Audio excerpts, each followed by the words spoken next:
to infinity and beyond. This is me. This is how I win. Were you rushing or were you dragging? Answer!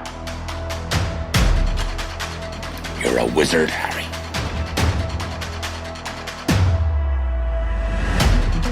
Say what again? Say what again? I dare you. No, I am your father. Hasta la vista, baby. Are you not entertained? Are you not entertained? And here we go.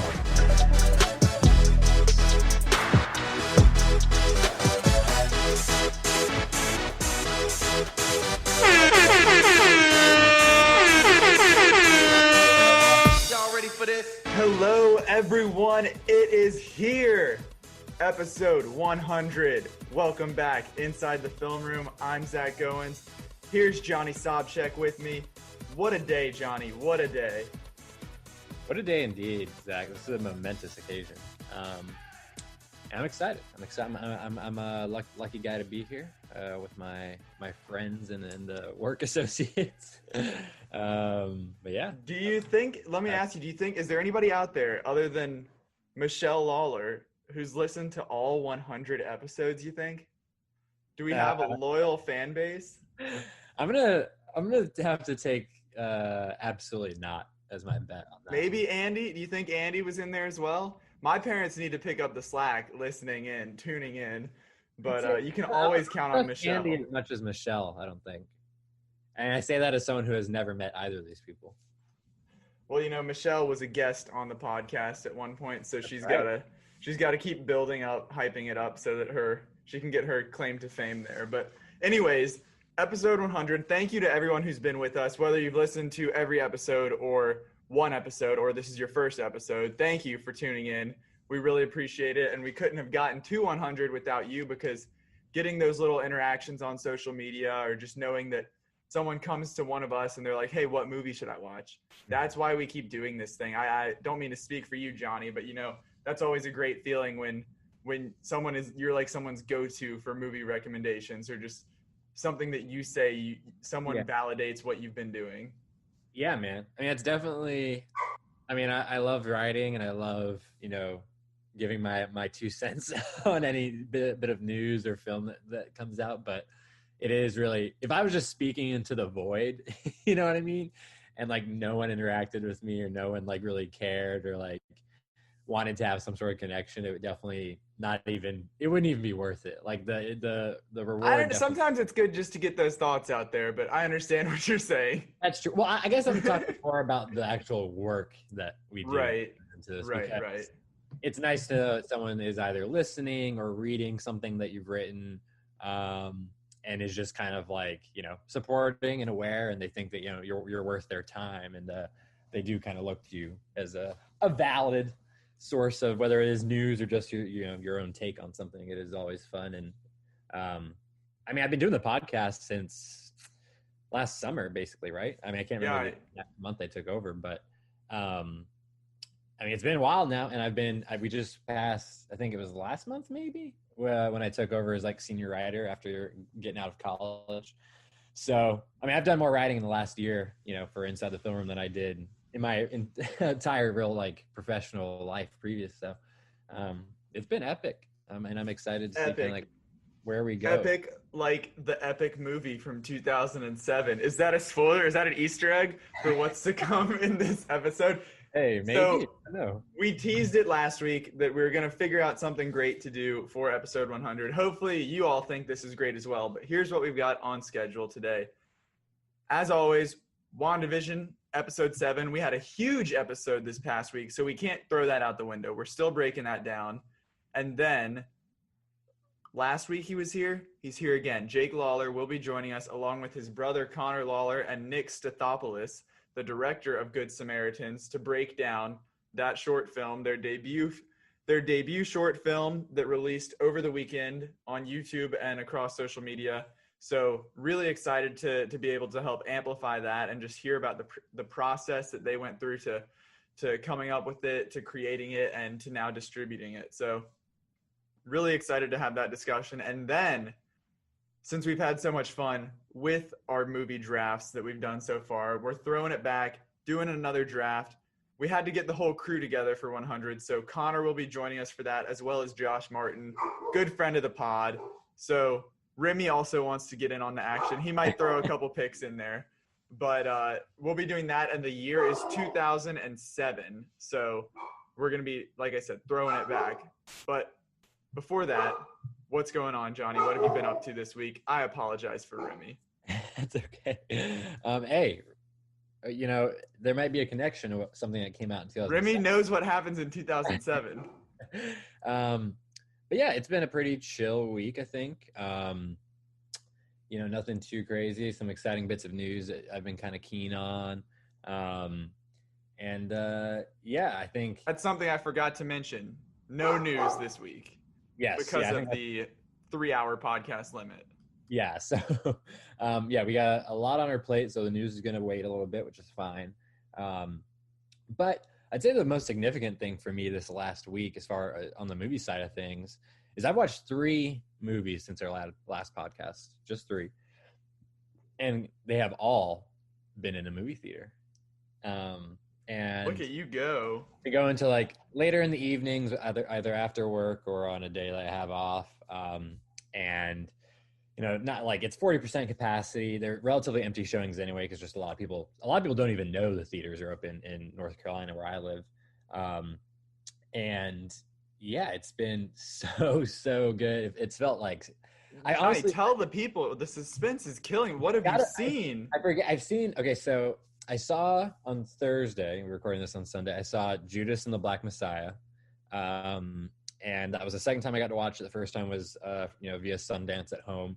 And I watched it on a large TV. I watched it over at my girlfriend's family's home. It looked great, sounded great. But man, sitting in an empty auditorium by myself, like 7 o'clock at night, man, this thing hits the big screen. And I'm just like, oh, the music, it just felt so good.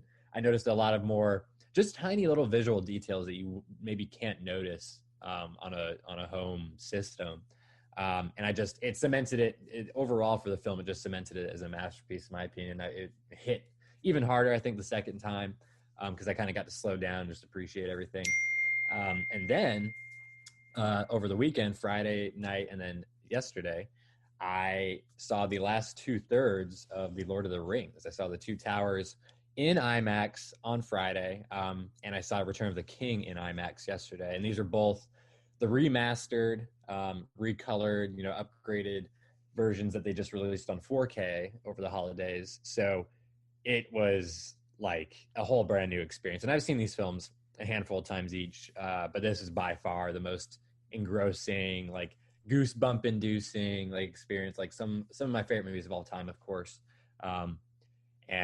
It was just pretty epic, and it felt so good. My small accomplishment that I pulled off that I'm kind of proud about is when I saw Return of the King yesterday. That movie is almost 3.5 hours long. It's like 3 hours, 20 minutes or something. And I went in, used the bathroom, sat down in the theater. This had the most people out of the 3 screenings I saw. It was still like maybe like less than 20. And the IMAX auditorium seats like 500 or something. But I sat down and watched the entire thing, beginning to end, without leaving, without taking a break, all 3.5 hours. And I'm pretty sure that's the longest I've ever like sat down and probably watched a movie without stopping for like any reason or like losing my attention. It was fun. It feels just That's what I miss most. That's what I miss most about movie theaters. It's so hard for me now to like watch anything without picking up my phone at some point, just because it's there. Yeah, just because you can. But no, I reactivated my AMC membership after it being shut down and paused for like a year. And now we're gonna have a relatively steady stream of releases over the next few months, and hopefully on the track to getting back to normal. So I've already gotten my money's worth for this first month. It's only like $20. So Raya and the Last Dragon coming up, and Godzilla vs. Kong and things like that. You checking out Tom and Jerry next week in theaters? I'll have to ask my girlfriend about that. I think we'll probably end up watching it at home, but I'm looking forward to that as well. That will be the review next week, by the way. Pretty sure we will be breaking that down once it hits HBO Max and theaters. Yeah, but it sounded like your movie experience this past week was not as not as thrilling as yours. First of all, no theatrical visits, no 3.5-hour epics or anything. Yeah.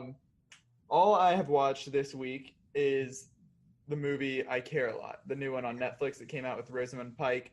I'm confused on it, man, because that thing's got like a 93% on Rotten Tomatoes, and I know this joke has not been made at all by anyone, but it's called I Care a Lot, more like I don't care a lot. Am I right?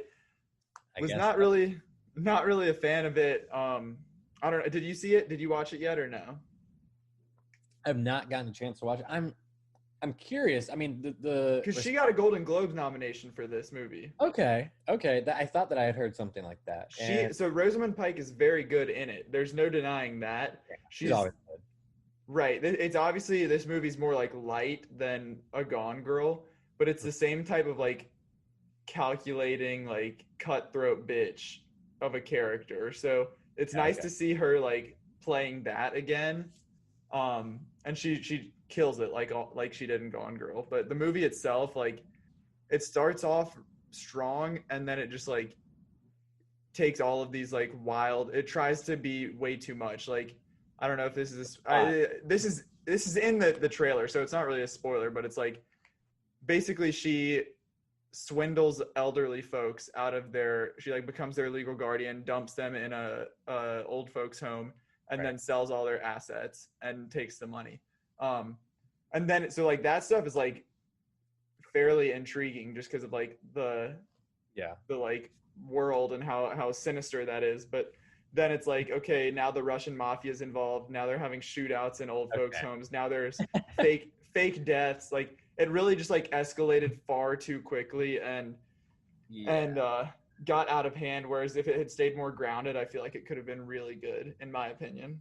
Interesting. Well, because it's even, you mentioned Rotten Tomatoes. I know the critics score is quite high, but I think the audience score is quite low. So, maybe if I get some time, I'll check it out. But it's not one I'm like, oh, I gotta watch it. I just think I'm worried. I feel like I'd be middle of the road, honestly. I feel like it doesn't seem, based on everything I've heard and seen so far, that I wouldn't like hate it necessarily, but I don't think I would like love it. Right. I wouldn't say, I gave this 46 out of 100, 2 stars out of 5. So it's not like I hated it. Like, I was able to enjoy it enough just based on her performance and the first half of the movie, really. And the rest of the cast is pretty good too. Yeah, you've got Peter Dinklage in there. Obviously. Christina, I think, is in there as well. So, I mean, it's worth checking out, just being a new release, a high-profile release on Netflix. It's at home, it's there. So I would recommend you still check it out if you have some time. But other than that, I started the show Lupin on Netflix, the French show that's kind of blew up at the very beginning of the year, and I'm finally getting around to it. Still watching Schitt's Creek, but other than that, nothing crazy this week. Lupin so far? I'm only 2 episodes in, but it's very good. Okay. I'm a fan. Have you watched it?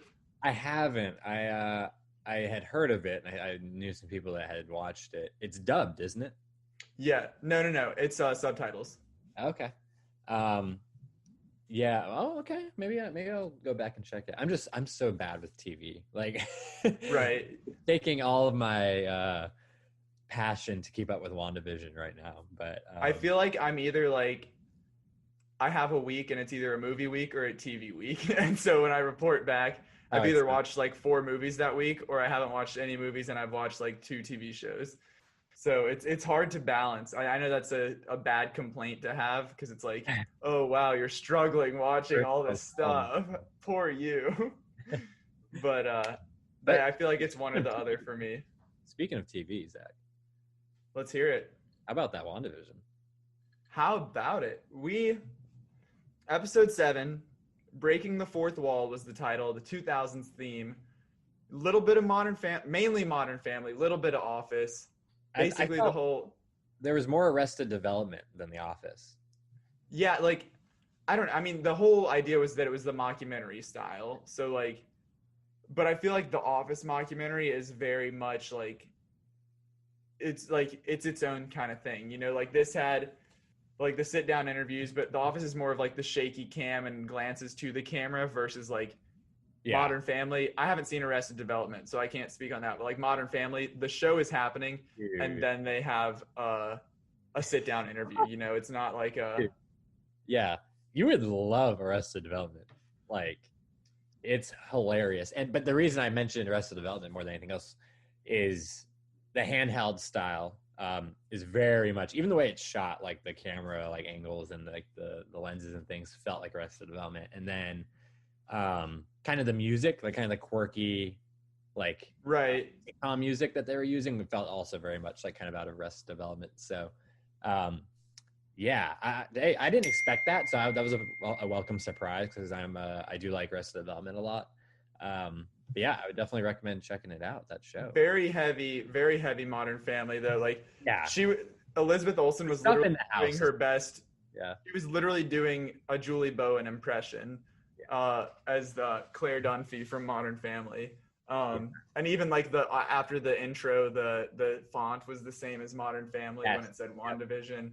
The opening music, the theme music sounded just like The Office. Yes, I was gonna say that was Office inspired. That was the most we got, with the exception of like Vision's one like glance into the camera. My God, yes. But let's stop beating around the bush here. Agnes, the big reveal at the end. Was it really a reveal? Because like we had hints at it. If you literally just look at her name, Agnes, Agatha Harkness, Agnes, you know, we could have put 2 and 2 together there. Plenty of people did. Right. But the reveal that she is not the nosy neighbor, she is in fact Agatha Harkness, a witch who has been seemingly orchestrating this whole thing. And she has Scarlet Witch. She has Wanda trapped in her basement now. Yeah. I'm going to ask right off the bat, is because as you pointed out, a lot of people had speculated this and theorized it. So it wasn't a total surprise. How do you feel about the way that they kind of portrayed and had the character of Agnes up to this point? Do you think that they maybe were too on the nose about it and should have done it in a more mysterious way, like given her a different name or just had her act less suspicious? Or do you think that this was kind of the right amount? I think it was the right amount, and like Catherine Hahn has been absolutely crushing everything that she's gotten. Yeah. So I can't complain and say that I wish there had been less or anything, because I don't. Right. But I think what's going to happen, which we'd made this point before, the idea that is the on the nose guess that people are predicting, and that there is going to be something else. So I think that whether it is like a Mephisto or somebody else, like still a greater big bad, that like she is not the only one doing this. She's having help or reporting to someone else higher up. And I think that's going to be, as we know from the comments that Vision that Paul Bettany made, that it's not going to be Doctor Strange. It's not someone who we've already seen. Like, this person is still yet to be announced, yet to be seen. So there could be, like, I mean, it's really just gotten extremely out of hand with these predictions now. It's gone from like John Krasinski as Reed Richards to now it's like, wait, Al Pacino's gonna be in this, or like Robert De Niro's gonna be. Hey, so Al fucking Pacino. Zach, I don't know if you're aware, but there is like on the film, more into the comic book movie like side of film Twitter, there was this moment when and this must have been over a year ago now, but when in the Batman, John Turturro got cast as, I think, Carmine Falcone. There was this guy, a big account, and he like retweeted the news and said Al fucking Pacino in all caps, and and didn't realize that John Turturro is not in fact Al Pacino. He does look, I'll give him, it looks a little bit similar, but it's just anytime Al Pacino gets mentioned now, especially in relation to like superhero or like comic book movies, I can't help but like get a chuckle out of that. I mean, I would be down to see Al Pacino show up though. I mean, no question. I mean, people are making the connections that he has played the devil before in a movie. Yeah. Yep. I don't remember the title. I know Jake talks Devil's about Advocate. Deadpool's, yeah, Yeah. okay. So that it's like it would be a nod to that, and that he could be that, and that people had like combed the archives back to like a 2014 interview with Paul Bettany or something, where he listed his acting inspirations, and De Niro and Pacino were both on the list. So Damn, it was like okay. people were really trying to narrow it down. But Well, I mean, go ahead. I'd be down for that. I'd be down for that. On the flip side, though, if I were to play devil's advocate, for example, would you think it a little odd or underwhelming if in like the last episode, Al Pacino just shows up and is like, oh yeah, I'm the devil. I've just been doing this the whole time.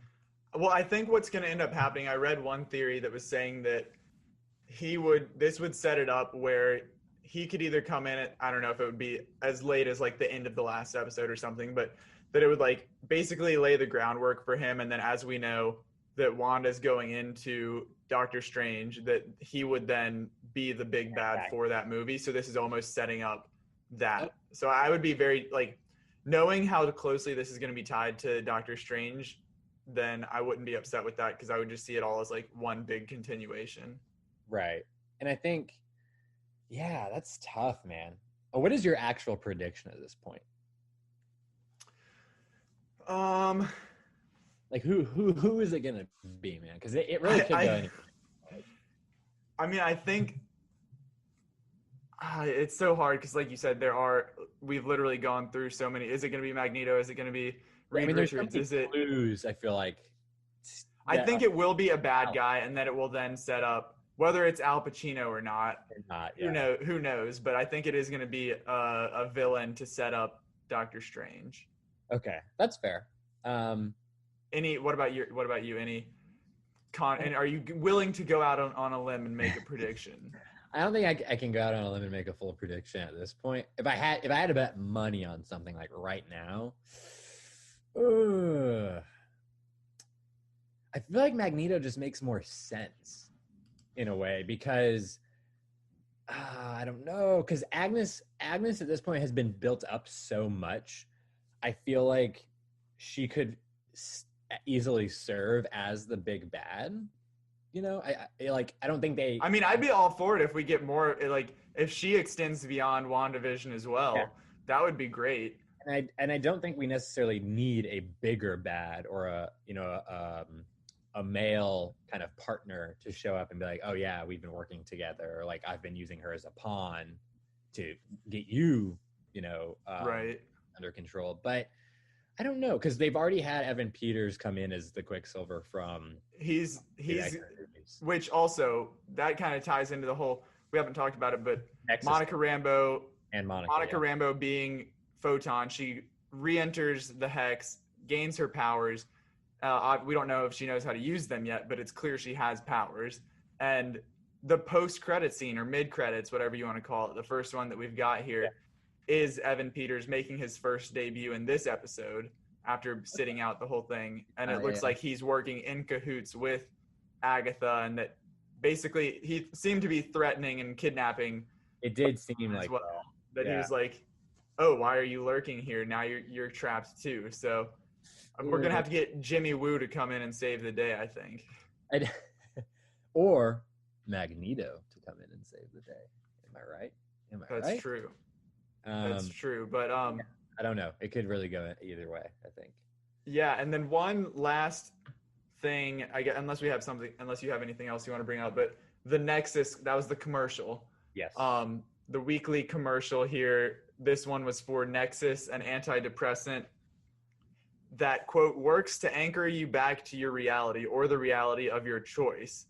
And on top of just being like a topical over-the-counter commercial, like for any sort of like Xeljanz or something, like whatever you would see. Right. And obviously referencing to Wanda's current state of like depression and creating whatever she wants around her. This is a reference to the nexus of all realities, which is straight from the Marvel comics. And it's the point in the Marvel universe where all of the parallel realities come together, where you can basically, from my understanding, it was like the Bifrost of alternate realities, of like where you can kind of just hop wherever you want. So that I've seen apparently in the comics, it's located in the Florida Everglades, which seems kind of random. But if they're rewriting this for the MCU, people are theorizing like there has to be a reason why she chose Westview, why she chose this location. Is this the nexus that is going to lead into all these alternate realities? Yeah, I think that's this has to be mentioned. The commercial is hilarious. Like, it's my favorite so far.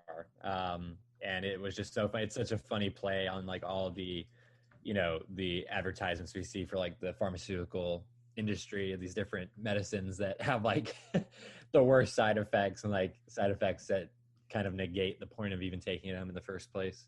So I thought that was very well done. And I do think it's cool that they hinted at that connection and kind of something that does feel like it connects as well to Evan Peters' Quicksilver being there, and could potentially be cluing in even more, hinting at more at the Magneto potentially, showing up. But and I was gonna say so Tommy and Billy, the kids, had been over at Agnes's, and we don't know their current status, so who knows what has happened to the superpowered children.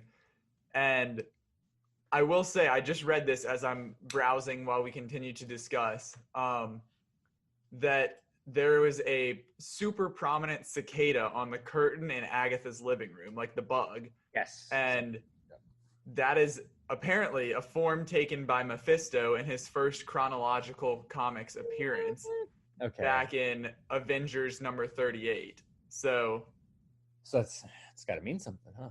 Right, unless it's just a little Easter egg. Who knows? Unless it's like a wink saying, right. Mephisto. But it's actually funny you mentioned that, because I had forgotten about that. So that's a pretty cool Easter egg. But when I was watching it with my girlfriend, Reagan said, between the bug flying around and then her going down into like the dark basement, like being, she said gave her Silence of the Lambs vibes. Oh yeah, for sure. Goes up at the end. And it genuinely was creepy. I mean, I thought that there were some pretty good, it felt very like horror thriller vibes there at the end, because it became very unsettling like very quickly when she actually ended up at Agnes's. Right, for sure. One last thing. Sorry, I keep saying one last thing, but do we have... One last thing, Zach. We haven't really mentioned Darcy and Vision at all. Vision, more importantly. But we had their team up. They kind of were just like off doing their own thing, trying to get back to the house. Not really relevant to the plot itself, I wouldn't say. No, they're definitely the plot. Yeah, for sure. But still hilarious. I think that a lot of the laughs from the episode came from there. While the A plot back with Wanda and the kids kind of pushed things along and hit more to the point of what's been going on.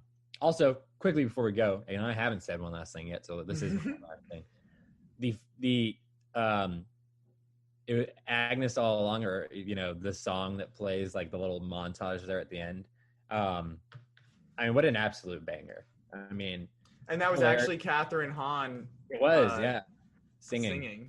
So hey, she's got some pipes. What can't this lady do? But it was just very. Oh, I also saw, and I don't know what other songs there may have been, maybe in the commercials or something, but it was written by the two Frozen people. Yeah, the Frozen, and I can't remember what other films they've worked on, but so that's pretty cool. But yeah, I thought it was a great. Okay. One more thing. Great way to finish the episode. Go ahead. One more thing. I had also seen, this is what I meant to reference this when I was talking about the bigger bad and Mephisto potentially. But I had read something along the lines of Dottie. That was her name, right? The leader of the neighborhood or whatever. Right. That it shows her. We haven't really seen her since episode 2, but she's like trimming the hedges when Wanda and Monica have their standoff, and it shows her again, and she's like interested in watching. And I saw some speculation that like the traditional like 3 witches idea of like a dark-haired witch, a blonde witch, and a redheaded witch, which is apparently like, I guess now that I think about it, yes, but like that's been like, it's a Macbeth thing. When you think about Hocus Pocus, like the comedy that's in that as well, but that's been like a long-running stereotype of like Sure, yeah. an archetype, and so people are saying like, is she gonna be the third witch in some form or fashion, and that it is gonna circle back to her. That is interesting. I think that's pretty cool. Again, it may just be a little bit of like a wink. And Right. a nod. That's the thing with the MCU. It's like there's so much like they're so willing to just like give these little nods that it's like what's just a nod and what's actually significant. Yeah. But I think that is cool if it turns out to be something bigger or not. I think that's kind of cool, and I definitely think that there's some credence to that. Definitely. Well, any final things about WandaVision before we move on? No, I think this was my favorite episode so far. I think it was potentially, the best, certainly up there. Good tension, good humor, good suspense, exciting, a little bit of action. The bar is up there for these last two. Yeah, I think it's about to get very crazy here in these final two. And like you've said all along, hopefully I have no reason to think that it won't, but hopefully it just absolutely sticks the landing and carries on forward into by that time it'll only be like another week, 2 weeks, maybe not even until Falcon and the Winter Soldier. I think it ends. I think the next week after it ends, or is there a week in between or something? There might be one buffer, I think, because Falcon and Winter Soldier is the 19th. So we'll have one buffer week between the shows. Yeah. Bring it on. Let's do it. All right. Well, that was WandaVision talk, but now it is time to bring in our special guest to talk Good Samaritans. We've got Conor Lawler, Jake Lawler, and Nick Stathopoulos here to break it all down. This is the crew behind Good Samaritans, the debut short film by the Lawler brothers, directed by Nick. And we're excited to have you guys on here today to chat through this groundbreaking short that we've all gotten to see at long last. Yeah, thank you for having us on. We're excited. Yeah, thanks, man. Glad to be here. Jake, back-to-back episodes for you. We gave the people a tease last week, and now you're back to break it all down. Hopefully next time I'm back, there's like a deadline article or something. So an inside the film room article isn't good enough for you. Come on. Well, that's what I'm saying. I'm giving you guys the exclusives. Exactly. We appreciate it. Well, this is we talked about it multiple times on the podcast already. Talked about it back in October when the short first dropped at the world debut at Film Fest 919 back with Fat Man. And now it is available online. It hit YouTube over the weekend, available on all the social platforms as well at VTN, Ventilness Productions. And quick little description here before we get into it. The plot, and I hope you're okay with this, a little spoiler podcast. We'll throw the spoiler alert on there because I got some questions, and I think a good friend of the pod, Jeremy Sharp, has some questions that he needs answered as well, Jake. So after seeing a homeless man get abused during their meal, two men from different walks of life debate the homeless crisis in America before heading off to work. So that's your log line. Why don't you guys go ahead and just give us a little insight into the film, what it's all about, how you came up with it, and we'll go from there. So I think the idea initially started with Conor and I. We were watching Reservoir Dogs. We had already seen it before, but we were watching Reservoir Dogs, and this is when we had gotten back into it. This is when we were starting to develop like an actual pursuit in the film industry. And I think Conor and I both realized that sort of isolated beginning conversation would be a cool short, but we wanted to pick a topic that we had heard a lot but hasn't really been showcased on screen. And we couldn't figure out one until the Kendrick song, right? Yeah. I don't know. It was like Jake said, we thought that's a cool conversation, like especially what it's juxtaposed against. But so much, especially short films, they're like, hey, let's get on the back of this trending topic. So we were trying to think of something that, really was a pervasive issue, despite if it was being talked about at the time. And we were listening to How Much a Dollar Costs by Kendrick Lamar, where, he goes into this situation with a homeless man, and the homeless man's kind of testing his morality throughout the whole time. And at the end, it's revealed the homeless man is actually God testing, his biblical morality. And we just combined that, homeless crisis with the idea we had of two people debating this topic and then doing something that totally goes against kind of both of their moral standings on it. And then after we had that idea, Conor wrote the first draft of the script, and it was all set in a car initially. Yeah, at a red light. At a red light, because there's a homeless man that had come up to us. Oh, also, by the way, there's a line where I say Quentin's coffee, which is like a reference to Quentin Tarantino, which Nick thought would be cool to add in there. So that's it's funny you say that, because I've seen Reservoir Dogs, but that was like the first Tarantino movie I saw. It was before I really got into his filmography. But like, obviously there's also, with the whole diner aspect of it, is I got Pulp Fiction vibes with that conversation, and then Ultimate Robbery as well. Yeah, but I think so. Conor wrote the first draft of it, and then we didn't do anything with it for like 5 months, I don't think. And then it wasn't until Nick reached out to me, because I had written the short story and the essay about my depression. Nick reached out to me and asked if we wanted to work together on anything, if I had written any scripts. And I sent him one, and he said he liked, but it was like too close to something else he was doing, if I remember, Nick. And then the next one was Good Samaritans, which I had, like a week before sending it to Nick, I had rewritten it, then done like a different pass on the draft that Conor wrote. And then Nick really liked it. And then we had teamed up, and our plan initially was to shoot the whole thing in the car, but it wasn't until I met with Spencer Pasinger, who's the EP at All American, who's really become kind of like a mentor and a friend of mine out here in LA, read the script and thought it would be better if it was in a restaurant. So I talked with Nick about it. I remember Nick was not happy about the idea of switching it, because he really wanted to do the car scene, but I convinced him. And then from there, Nick kind of like got into gear and found a restaurant for us. And so Nick, like, what was it? Jake kind of alluded to it, of just like how you guys got in touch in the first place, but what was it about, I guess, Good Samaritans versus the other one, versus just anything in general that really stood out to you and made you be like, wow, this is something that brought about a relationship between you guys, where I assume you hadn't ever known each other or anything before that? Well, I knew him from high school, and okay. I had read his I guess article on depression, and that's something else that I've battled with and still battle. So I was like, working with somebody else that has depression or is battling it, has battled it, that's something that I want to do, period.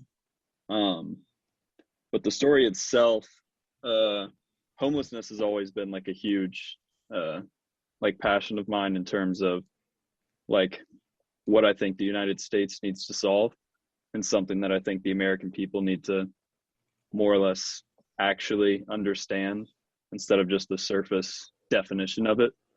So I liked the idea of the story giving both sides, even though, we kind of know who's on the right side. But if you're really paying attention to the film, you hear the points of both perspectives. And I've always thought that the best films present both sides of the story, irrespective of the writer's point of view, to try to give both kind of viewpoints, despite what they may really be.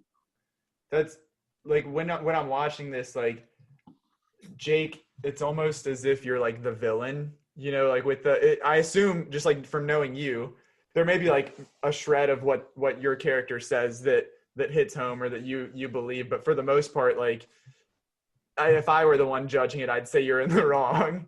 And so, first of all, like, what was it like necessarily, like, being someone that you obviously don't align with? And then also, how did you decide between the two of you who was going to be who? Like, did you both want to be the bad guy, or was it just a natural decision?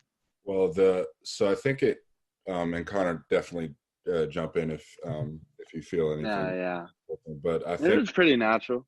Yeah, I think what we started was, so Norton and Locke are the two names of our characters, and those are actually nods to the Robin Hood story. So Norton being like the sheriff of Nottingham, is my character, who's, you know, continuously an asshole. And Connor's character's name is Locke, who is Robin of Locksley, you know, and we wanted to kind of present those two sides to bring those, because, you know, I always think that stuff like that is cool in films, like having little nods or like having meanings behind, like not just choosing a random name or a random location or anything like that. So we got that. And then I think what we wanted to present was like, because I'm more like, I kind of jump out more physically on screen than Connor would. Yeah. I wanted to like, Connor, is he calling you small? Is that what I'm I mean, hearing? not small, but the thing is, like, I'm 6 foot. He's like 6'4", and you know, like the history that doesn't make it into the movie is that Norton is a little bit older but more experienced criminal who has maybe teamed up with Locke once or twice before, but this is like he's brought him on to this job. So the reason it's me and Jake is because Jake is clearly like an older guy than me. He looks older than me.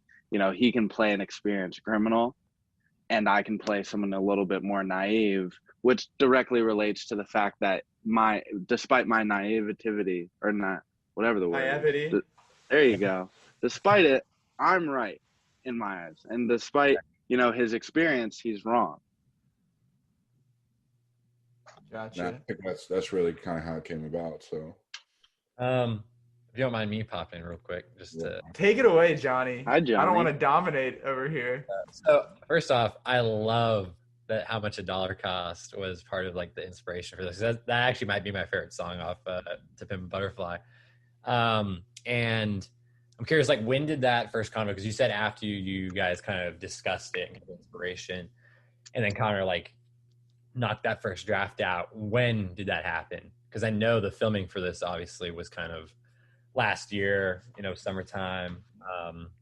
well, so it was, we heard it like a week after, like reheard it with the idea in mind, like a week after watching Reservoir Dogs. And I think like, Connor, it must have been that day you started writing it, right? Yeah, because I wrote it like at school, like in like first period. And this was like junior year, so like 2018, early 2018. And then we left it alone. Then later on, you know, when Nick came in, we picked it back up, kind of just like touched on it for like a year or two and then made it. Yeah, it wasn't until late 2019, like winter 2019, I think, is when Nick and I got connected. And then we started meeting in person. I think we met in January 2020, February 2020, and the plan was to shoot in late March 2020. And then, of course, like coronavirus happened, so we had to push back to July 2020 is when the footage that you guys saw. So, well, I guess with that in mind as well, because I had not realized that it was such a long kind of process, even for a short film. I mean, to go through from the writing and then kind of having it sit there and then finding like the right, you know, person to help direct and kind of tell the story.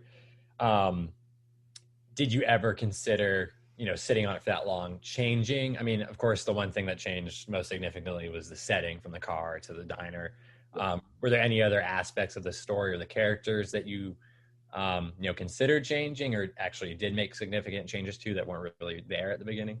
I think that's where Nick definitely come in with this, because Nick was really the one that sort of like came in with a bunch of different ideas and perspectives that Connor and I had not previously considered. Yeah, I'd say like when I first read it, I mean, you take away the same message. Connor's right. Connor's got the right view on it. He's got the perspective that people should have. When I first read it, you know, it was obvious the people who wrote it, that's their perspective. And I wanted us to have like the best possible, I guess, scenario where Jake's character could be heard by the audience, that there could be people who are watching this film and still identify with what he says. And Jake can tell you what he mentions in the film about giving somebody some money and then hopping in a car. That's actually something that's happened to Jake. And I'm sure there's plenty of people that something similar has happened. I mean, you can go on YouTube and you can see like people who do like investigative stories and they see stuff like that happen. Now that's not representative of the homeless population, but I thought it's important for the film to make sure that that perspective is still given a little bit of, I guess, respect in terms of we should always try our best to see where other people are coming from. Because, our history kind of predicts our future in a way, it kind of affects everything we see, our lens in life. Yeah, and I mean, that's really important that was the perspective, because like, even if you are completely a Conor, like there's still, you can be like as helpful and wanting to just like reach out and be generous, but there's still like that thought in the back of everyone's mind of like, well, what if they take this and go and do something, like go and spend it on the wrong thing, or if they are scamming me or something like that. I mean, even if you are just giving them whatever you want or whatever they need. But Nick, I had a question for you with as far as like the direction of everything. Very cool camera work in general, just like with the revolving. I mean, I remember from like the very first teaser that you guys put out of like the revolving like around each other. I believe it changed. I guess what we saw in the teaser was different from what we ended up seeing in the film, but because that was more of like the circular, like going behind their shoulders while they were discussing. But from that to, I love the transition when they go into the back of the restaurant where it goes almost like through Conor and then turns around. Can you just talk a little bit about what you brought to the table, what the influences were that you were looking for? Or I know your goal is Marvel. So any influences there from the MCU or anything else that inspired you? So Marvel is definitely my big goal and obsession, I'd say. But I wouldn't say it really had any effect on this. As it relates to everything I'm about to say, it was mostly collaborative, that it was kind of all three of us we kind of went with. But something that I always want to do with films is I always want the first shot to be symbolic. I want it to have some sort of meaning. So the first shot of the film is the jar, it's the tip, and you know that it's Jake who's giving the tip. And that's kind of, when you're first watching it, you don't think much of it. But, if you've seen the poster is that jar. And it's kind of, that's symbolic of, he's giving, the irony of him putting money in the tip jar, yet he's against giving it to somebody who's really, really in need. But his idea is, give it to somebody who's working.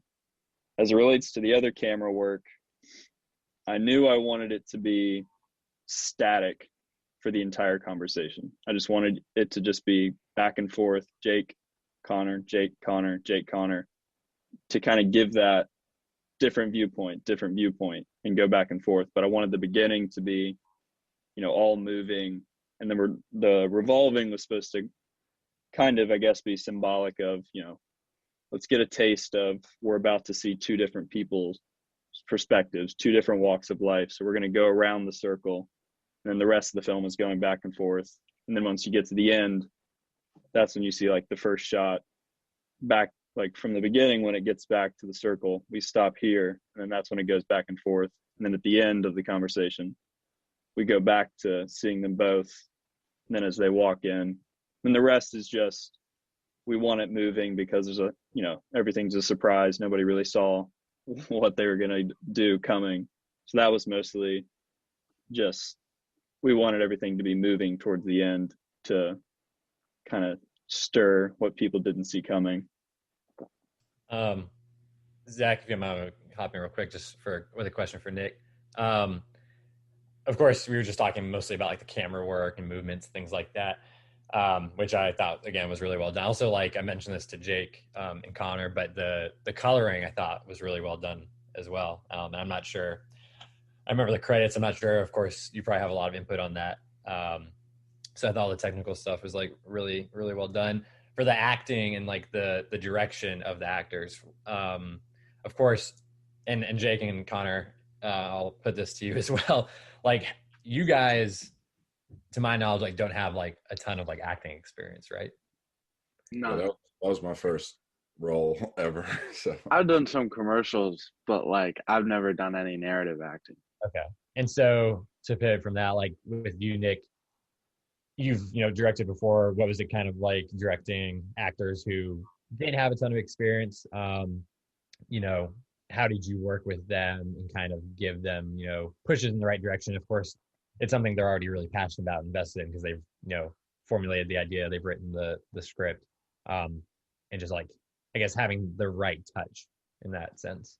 And if I can piggyback on that question, was that the initial plan? I know, like, obviously this is a short film, you're getting off the ground, so it's not like there's like a budget or anything really to bring in actors. But when you're writing this, were you planning on co-starring in it yourselves, or was that an effect of COVID and having to whittle things down? Or just throw that in there on the end of Johnny's question.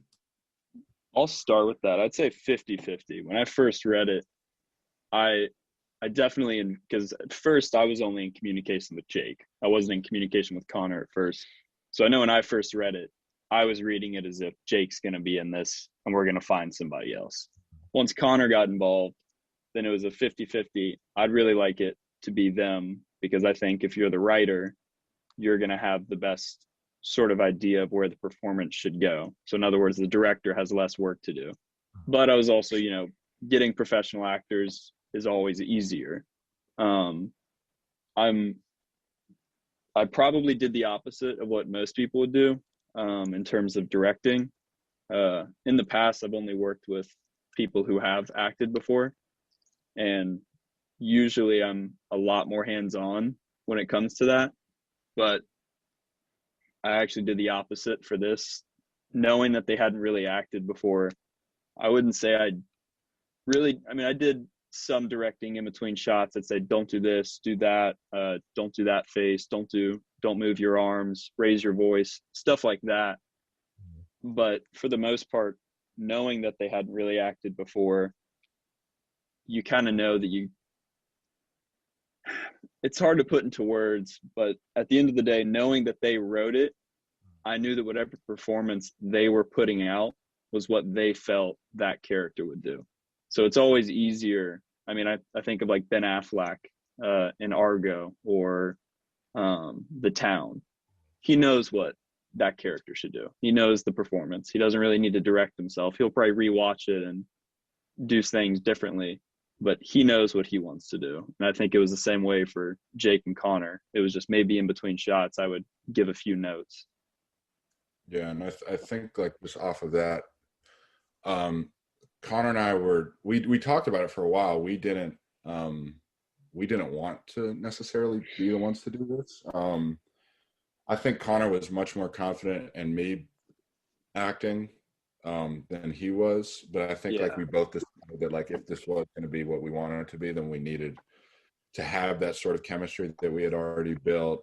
And I think it was just a matter of exploring who these characters were. I mean, like we've talked about previously, my character is, obviously from a social moral standpoint is obviously in the wrong, but we wanted to give him the salient points, the necessary energy and the right amount of passion for it to be like believable. Because, when I go on my first tirade after the security guard walks in, like obviously everyone is, because, if we went into this point with Conor just being in the right and me just being in the wrong, then everyone would just be like, oh, Conor's the right in this entire scenario.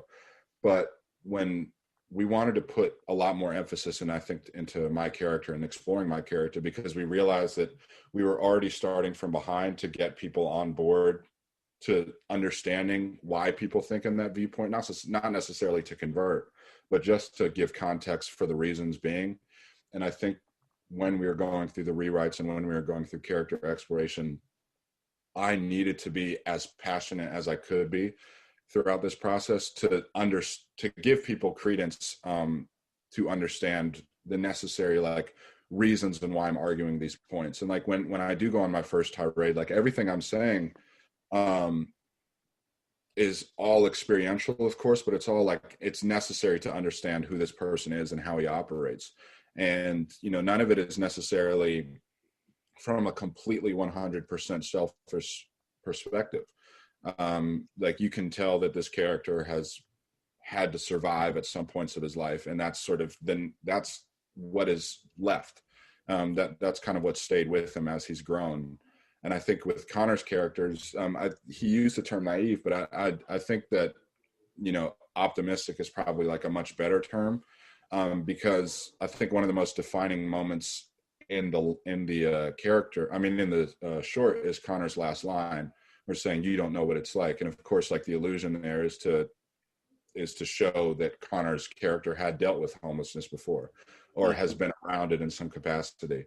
And I don't think that any of that is from a naive standpoint. I think it's like, despite what he's been through, he realizes that in order to be in the situation that he's in right now is to pay that thing forward. And I think Conor and I were really, interested with the perspective of having a moral and immoral stance on one issue, and then to have that juxtaposed with an immoral act, which is robbing a bank and murdering a security guard. And like you deal with 5 minutes of a moral argument on both sides, and obviously you're siding with one, but then what happens when that's flipped around and they're both committing an immoral act? How do you reckon with what you just watched, and does it make it any different now? Yeah. I think a big part of the performance, like not being a writer, but being an actor, a big part of that performance for me and Jake was the weight of the script, because up until my last line, we're presenting this as Jake is defending himself and I'm defending an idea. And because of that, Jake is going to be acting much more passionate, while, you know, my lines have to be almost entirely in response of him and not creating my own idea or bringing anything with me, partly because, you know, I'm just working with this guy. I'm not going to throw my whole life story at him the way he's throwing it at me. But also, I'm trying to counteract his points of his experiences, like Jake said, with my viewpoint as a whole on this societal issue. And then as the script goes on and Jake is becoming more and more dominating of the conversation, that's when I have to use, you know, that hidden experience I have, and I have to be like, all right, well, if you're going to talk like this, I'm going to talk like that, you know. Mm-hmm. And from a performance standpoint, I think it was really good for us to be able to highlight those shifts in the script and keep that in our head, while and doing that would also let Nick focus, like he said, on the movement and a lot of the physical acting, where we could be like, this is when we have to change the character. And we went through the script. Like Conor and I rehearsed the script, I think 3 days a week for 5 weeks leading up to the shoot. Wow. Gotta make for easy rehearsals when it's your brother. Yeah. Yeah, exactly. So we completely memorized the lines before shooting, and the conversation that you saw, I think, Nick, we did 7 takes of that conversation, right? 7 or 8. Yeah, we did a lot. I think we did more than that. But it wasn't because they didn't know the lines. I'm used to actors saying like line. Yeah. Like they knew their lines. It would just be maybe on this one, here's like, I stumbled on these words, but they knew the entire script, I mean, front to back.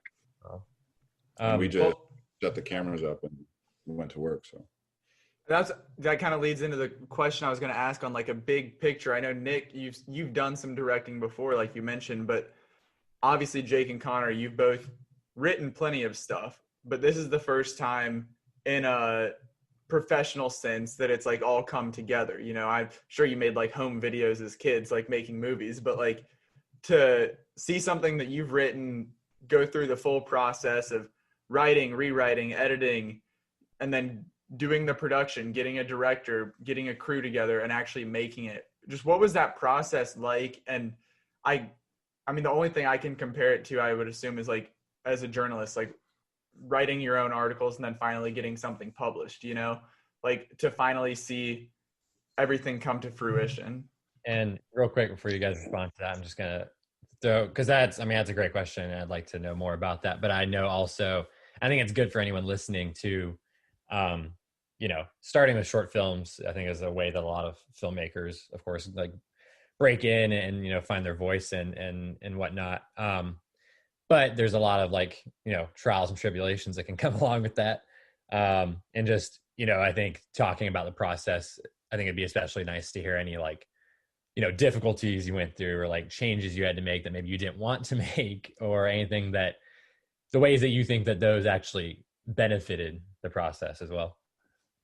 Yeah, I think Nick and I can probably talk about the difficulties part, and then Connor and I will definitely talk about like the fruition part. But yeah, I mean, it was, it is only 8 minutes and 14 seconds, but it's about 9-10 months of work that went into that. So we were originally supposed to shoot, and it was like the eighth draft of the script was the one that we used. The shooting script was the eighth draft of it. So we went through 8 rounds of edits. Got that script. Was supposed to shoot in March. Coronavirus happened. We shot in June, and we had a camera issue for that part in June. So we had to actually do a full total reshoot in July.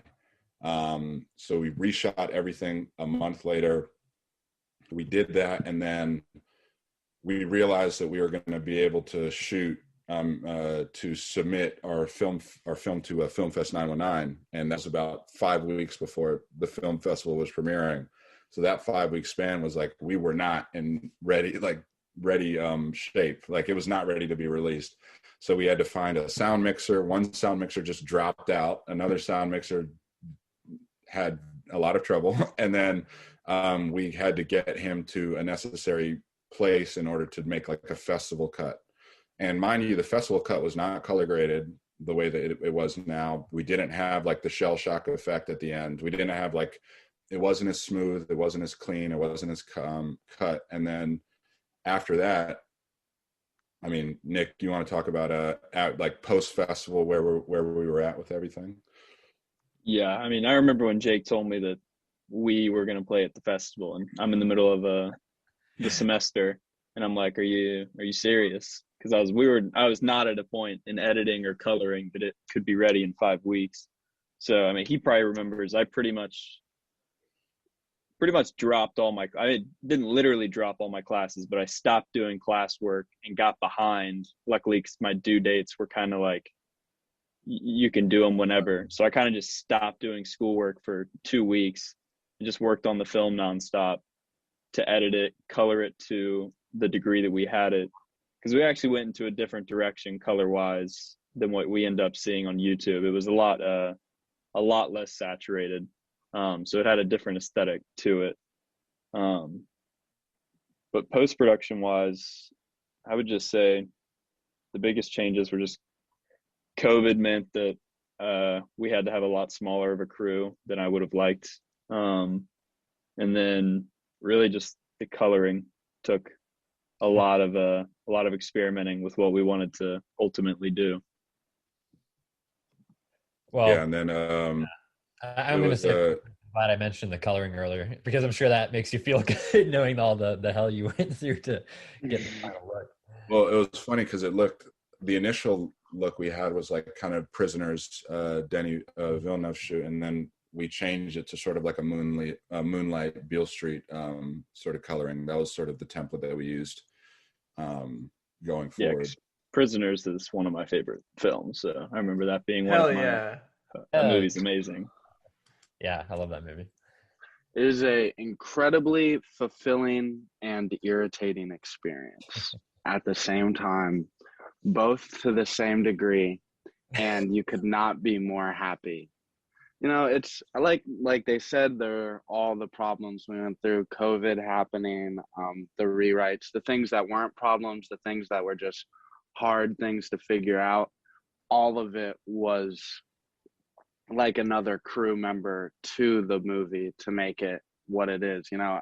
I think, especially being at film school and having to go through pre-production, production, post-production so many times, even just within a few months, you basically make a movie 3 times. You write it, then you shoot it, and then you edit it, and you get 3 different movies.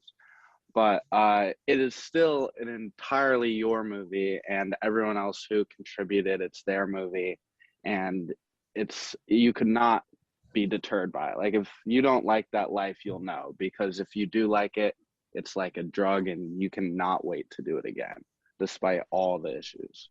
So you had me scared a little bit when you were talking about how bad it was, but it sounds like you're not out of the game. You're still committed to it. No, I bring the bad every time. I hope you don't, but I will accept the challenge.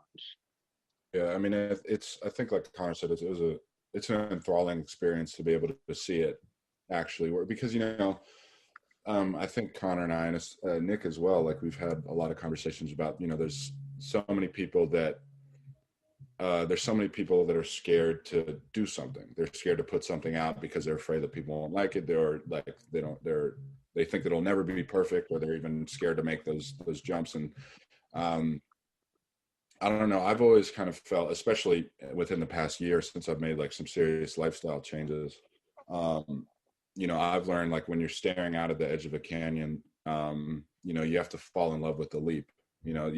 That's the part that matters, is the actual effort into making something happen, into creating something. And you can, that will always be a part of you. It's a visceral experience to be able to say that I look at something and say, I did that. Or we did that, which is more accurate. Yeah. And I think, like, to be able to understand that you can point to something and say, we did that, and then have stuff on the back burner as well and say, I'm looking forward to doing that.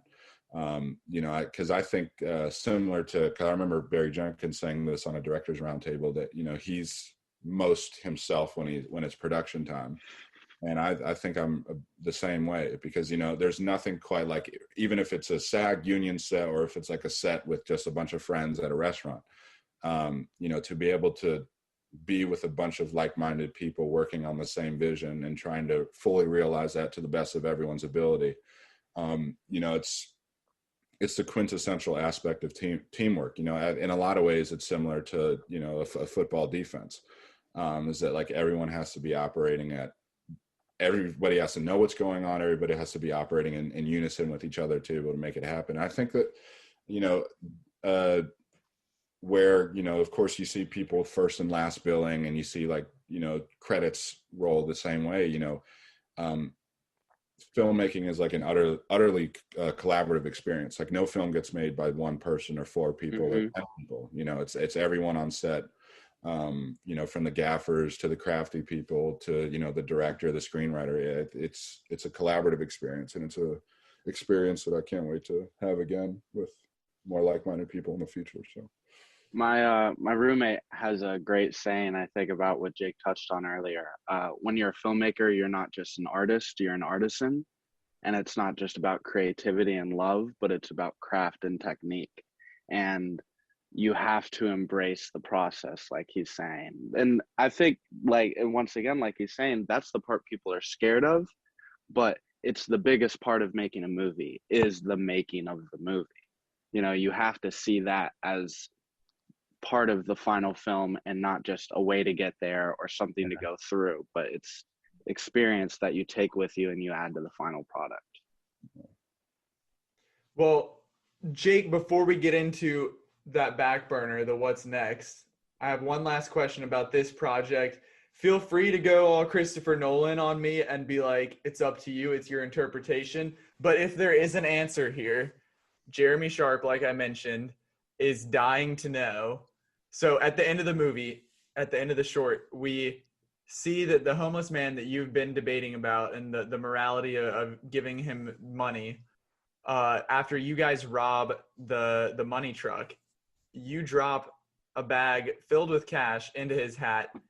Now, I hadn't even, when I first saw it, I didn't analyze the hand or the fingernails or anything to know if it was you or Conor.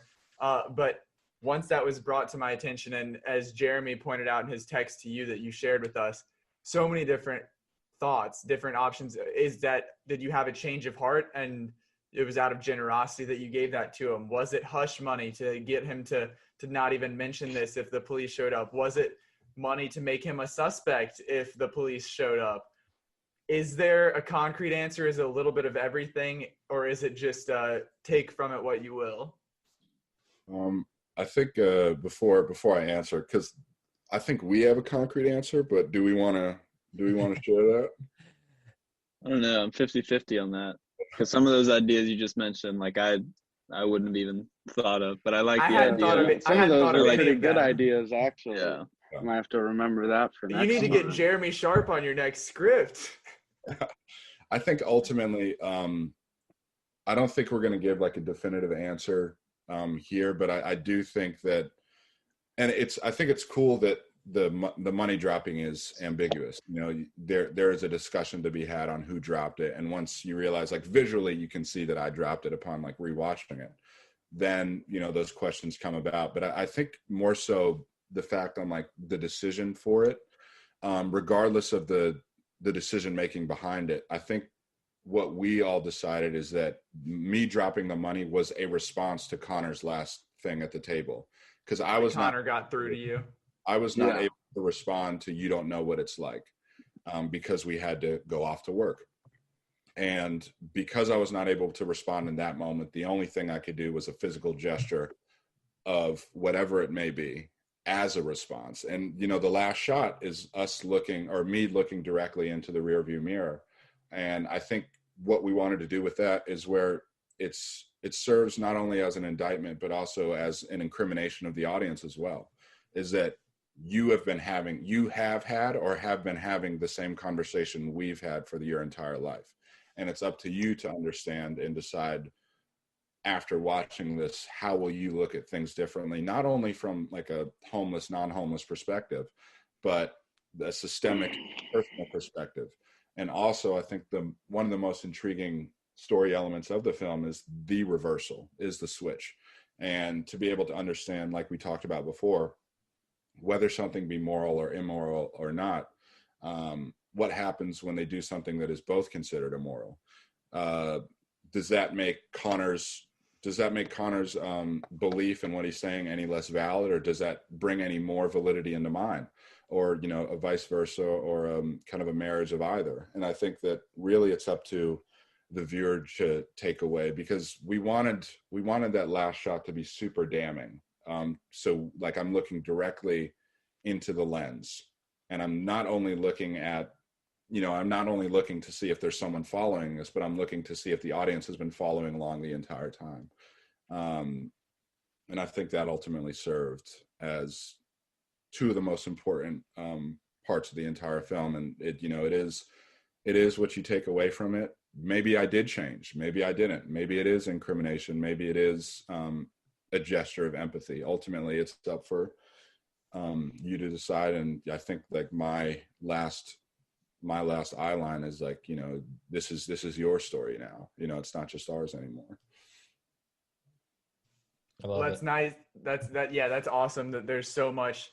It seems like you all are all on the same page as to what it is, and obviously a little interpretation of what the audience is able to take from that. But that's very insightful. I hope that people who do have those same questions as Jeremy and as me and Johnny are tuning in to find out a little bit more about it. But before we wrap it up with you guys, I want to hear, I know Jake and Conor have a ton of stuff in the works. What's next for you two? Nick, what's next for you and the crew over at VTN? After seeing this, like, obviously speaking for me and Johnny, and I hope everybody else that sees it, we're all invested in what's next and we want to see more. I think we can go Nick, Conor, me. Well, first I want to give a quick shout out to who's credited as production assistant on the film, Molly McGarry, who was my girlfriend at the time. Now she's only credited as the production assistant, but if you follow me on or if you follow VTN on Instagram, it clarifies she did a lot more behind the scenes. She did behind the scenes work. She helped me even when I was meeting with Jake in between meetings. Like, she gave me some thoughts on set. She was doing a lot. Even in post-production, she was helping. When I wasn't on a 3-4 hour call with Jake while we're color grading, she was in the room with me, helping me, figuring out what to do. So I just wanted to give a quick shout out to Molly McGarry for all the work she helped to put into this film, that unfortunately in the credits doesn't really highlight all the work she really did to make it possible. But so far as coming up, with COVID, I'm kind of slowing things down until we figure out when that's going to end. But I do know that my next project, I've decided that VTN is going to it's going to primarily just focus on social commentaries, things that matter to me and things that need to be discussed about. And when I get to it, I don't know yet, but the next film will be about suicide, as it relates to a person my age with his service dog, and don't want to give away too much, but it kind of deals with the last day. That's the title of the film. So whenever that comes out, it'll mostly be about suicide and depression and how hard that battle is and how unexpected it can be, that it's not always just people frowning all the time. Can't wait. Yeah. Like I said, I'm at UNCSA, which is UNC School of the Arts in Winston-Salem. And despite COVID, we're still going through things, trying to make as much as we can. So I have short films coming out for school, probably 1 for school, 2 or 3 by myself. I'm working on this kind of like music series where we'll highlight other just musical artists at my school, and they get to all perform together virtually, which should be coming out soon. And yeah, me and Jacob, just keep hitting the writing stone. We've been getting out as many features and scripts as we can. We're working on 2 horror ones right now, which we've both created them, but they're most definitely Jake's little babies. And I think we're going to make them together, but he's going to love talking about them. Yeah. I think I just want to thank everyone involved in our production. Oh yeah, me too. I also did that, for the record. From Molly to Matt to Pete to this the Stathopoulos family for allowing us. The restaurant George was an incredible. Twice. Yeah, twice. Yeah. George and Zach were great. My dad, of course, for playing the home. Also, my dad. Very cool story there. Surprise, we're related. But I think for what's next on my slate, I recently earned a writing fellowship out here in LA for one of my pilots that I'd written about a Black teen with telekinesis. Conor has been around that idea, helping since the inception. And then another pilot, which is a super high concept thriller I wrote as well. That's been, I've been sending around for some feedback.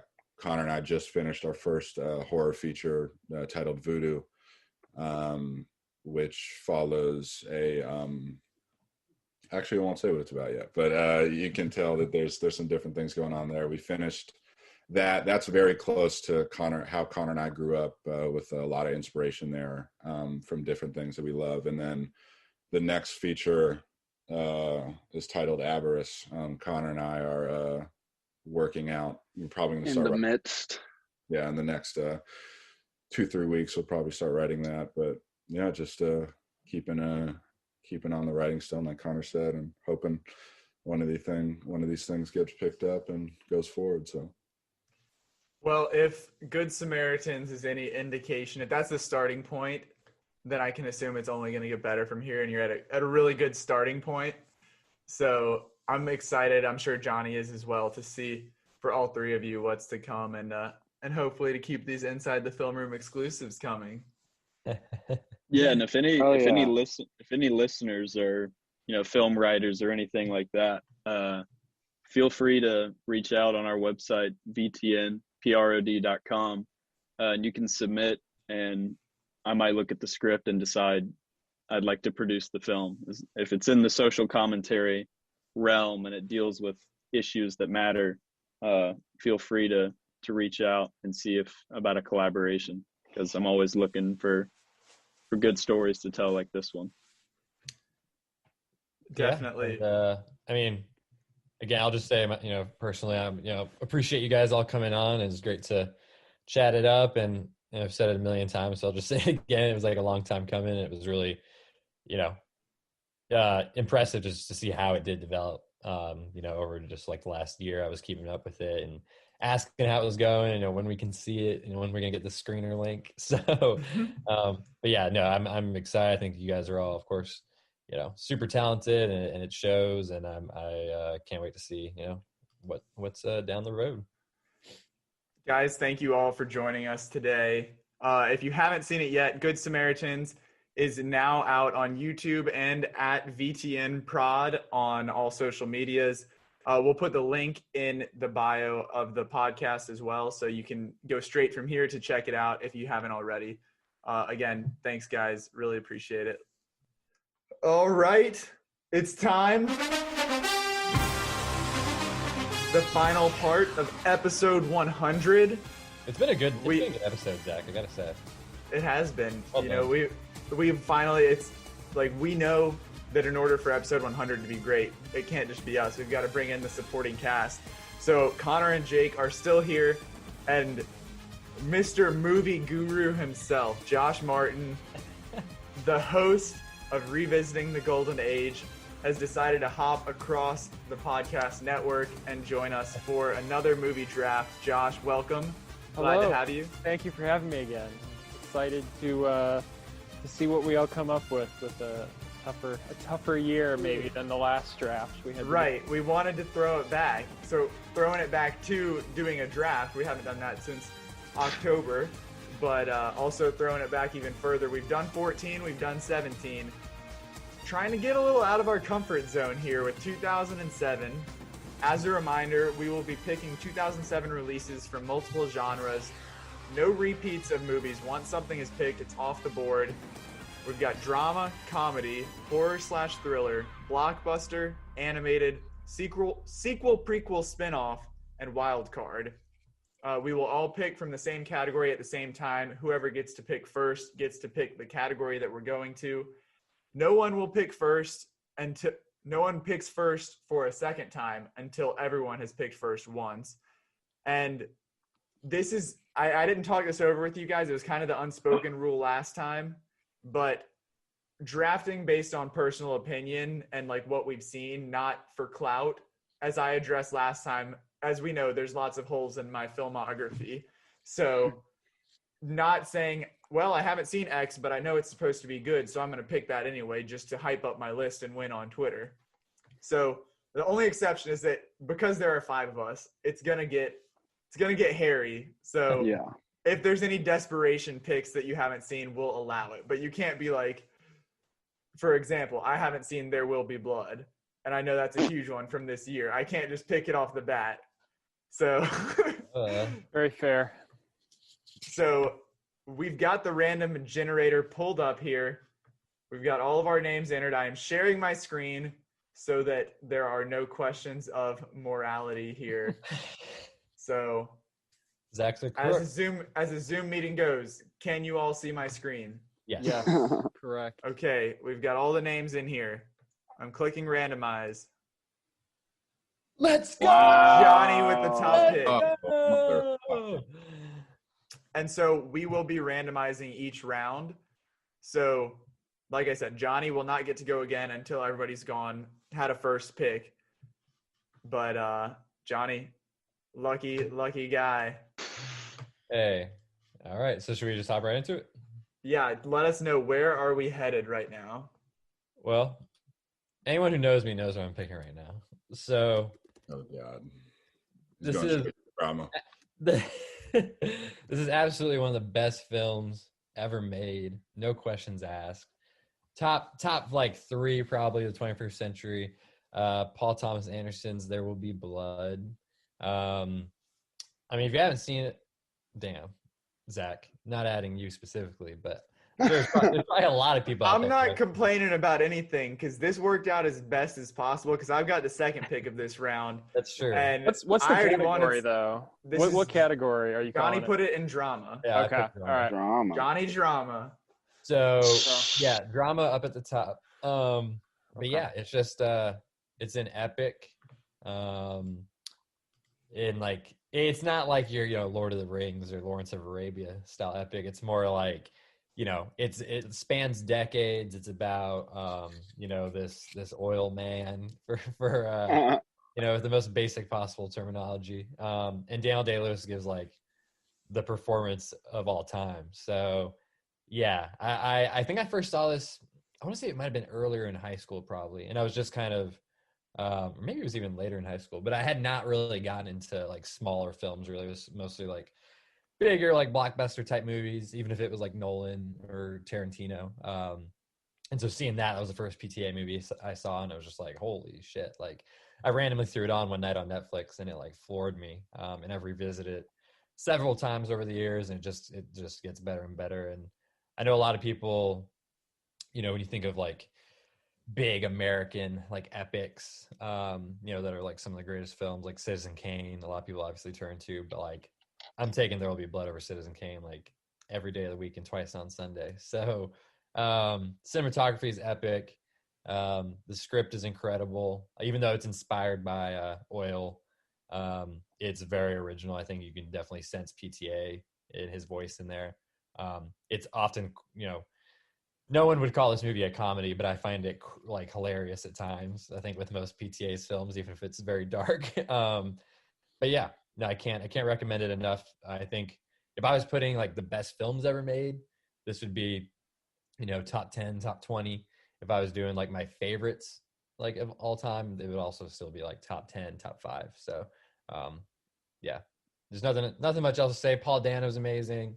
Robert Elswit's cinematography, Johnny Greenwood's score, which still like, I don't know how he didn't get nominated on the music, department of the Academy. It doesn't make any sense, but, yeah, it's pretty much flawless. So I'll leave it at that. Well, what's pretty much flawless is the way that my plan has worked out. I'll say it.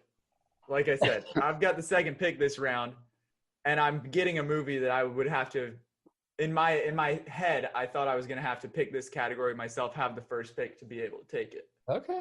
So I'm going Zodiac. Yep. Okay. For my drama pick here. David Fincher, honestly, one of my favorite David Fincher's, probably my favorite actually. It's his best. I second your opinion. So if Johnny was talking about something that's very dark, I think we're just continuing the trend here. But just an absolute, like, as anybody who listens to this knows, like, Johnny's got his sci-fi, that's his shit. Mine is like the murder mystery, like investigation, all that kind of stuff. So like this is one of the very best within the genre there. Great performances across the board, super compelling, super long, which I love in this case. You know me, I'm not usually like crazy into the super long movies, but right. Like this is like, I want to say it's at least 2.5, like going on 3 hours. And I watched it 2 or 3 times in 2020. So it's like insanely rewatchable for being that long. But absolutely love it. The Avengers get together before they become the Avengers. And great movie. Zodiac is my pick. And next up, we've got Jake with the third pick this round. Well, you already know where I'm going to. Okay, so we're continuing on the dark trend with this one. No Country for Old Men. Bro, oh my God. Y'all taking this from other groups for me, man. Oh, man. Brutal. Drama's way too broad of a topic to like, and honestly, I think No Country for Old Men, like if it is in the thriller genre, it is probably the most dramatic thriller, at least within like the past 15 years or so. Just in terms of like its storytelling, but it's the Coen brothers. They've created multiple masterpieces, multiple meaning more than 3, which is just absurd. They're one of the greatest. They're the greatest. Some of the greatest American filmmakers in history. That's put on evident display here. I don't think it's their best. I think Inside Llewyn Davis is their best film, but No Country for Old Men is also correct. Definitely second. Thank you, sir. I got the cosign from the best. But what is there not to say? I know they filmed within 50 miles of There Will Be Blood, so a little synergy there. But Anton Chigurh, Javier Bardem, one of the great villain performances of all time. Josh Brolin's performance is amazing for as long as he's in it. It is one of one of the finest efforts of filmmaking I've seen in the 21st century, and I think that it should not go understated on how good it is in really every capacity. So, of course, it's No Country. Okay. My I gotta favorite. say, like, the fact that these three films came out like in the same year, like, Crazy. Rolling Yeah. deep in the drama category, I'm interested to see what Connor's up next. Josh bringing up the rear. You guys are gonna have to get creative here. I am gonna have to get creative, but I have my final fallback for drama since we're staying on the dark track. I'm going Juno, directed by Jason Reitman, Elliot Page, Michael Cera, Jason Bateman, Jennifer Gardner, J.K. Simmons. This movie might not get me a lot of popularity because I don't know how many people have seen it. It's a very divisive movie, but I love it because of the way it's able to perceive so many perspectives. It's a girl who's very independent, has an unplanned pregnancy, and is deciding over getting an abortion. And then a couple that's unable to have children comes in, and her baby daddy, who's Michael Cera, comes in. And it's a wonderful portrayal of why people think you should and should not do abortion, the reality and the responsibility of being a parent, despite whether you decide to be one or not.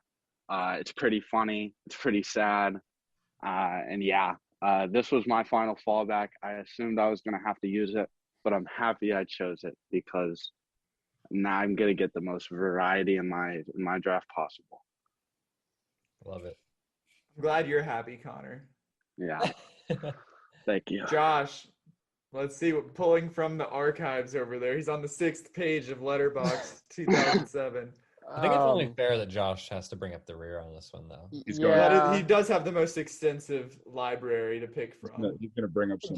I don't know. This is a thinner year for me, but I'll go. I haven't seen this movie in a few years, but I remember liking it at the time. Ben Affleck's Gone Baby Gone. Okay. Yeah. Solid directorial debut. I wish he would get back to directing because he's actually not half bad at it. Argo's better than its reputation. And this is a fairly solid, probably be better at home in the thriller category, but what the hell, this is really the only option I've got. That category is gonna be a mess. So but it's a good film. And if I remember correctly, it's led by Casey Affleck, Morgan Freeman. There's some good twists. But certainly there were 3 masterpieces picked in this category. So there we go. But it's Gone Baby Gone is one of them, but it's a solid thriller. I respect it. All right. There we have it. Let's get the shuffle again. We'll see where we're headed next. Fingers crossed, everybody. Johnny, you can relax. No. Let's go. I'm living in the 2 spot. Jesus. That's fucking brutal. Let's go. We've got Connor. Back to back. Bad radio here. Let me read it off. Connor, number 1. Oh. Zach again at number 2. Jake at 3. Johnny 4. Josh 5. Connor, let's hear it. Where are we headed? What category are we hitting? Yeah. You get to pick Let's see. It's like, I got to decide because now my first pick in the draft is Juno, so I got to find something I can really nail here. category, bro. It's a lot of strategy involved. I'm going to go horror thriller. Ooh. Just so we can get it out of the way. It's going to be the hardest category. Okay. And my pick is I Am Legend. Will Smith classic. A lot of people have different opinions on this movie too. Some people think it's meh. Some people really like it. I personally really like it, especially with the original ending. I think it's a very good adaptation too because they're making a lot of their own decisions there. I think it's one of Will Smith's great performances, and I think it's one of the better performances of like, hey, I'm the only guy in the movie. I'm looking at you here, Moon. But yeah, that's mine. I'm getting out of the way now. I loved that movie as a kid, like growing up. I still love it. So I haven't seen it in years, but I did like that one a lot. Yeah, I mean, little mixed on the alternate ending, but I agree with you. They picked the right one to go with. But that was going to be my number 1 pick as well. So respect. I've got sitting in the 2 spot here, I've got a couple options I could go with. I'm sick. I think what I'm gonna do is go with Paranormal Activity. Ooh. Because it's not necessarily the movie, I guess. Like, there might have been another movie that I personally loved more, but this one, and for the lasting effect of it, this was like one of the first Blumhouse movies.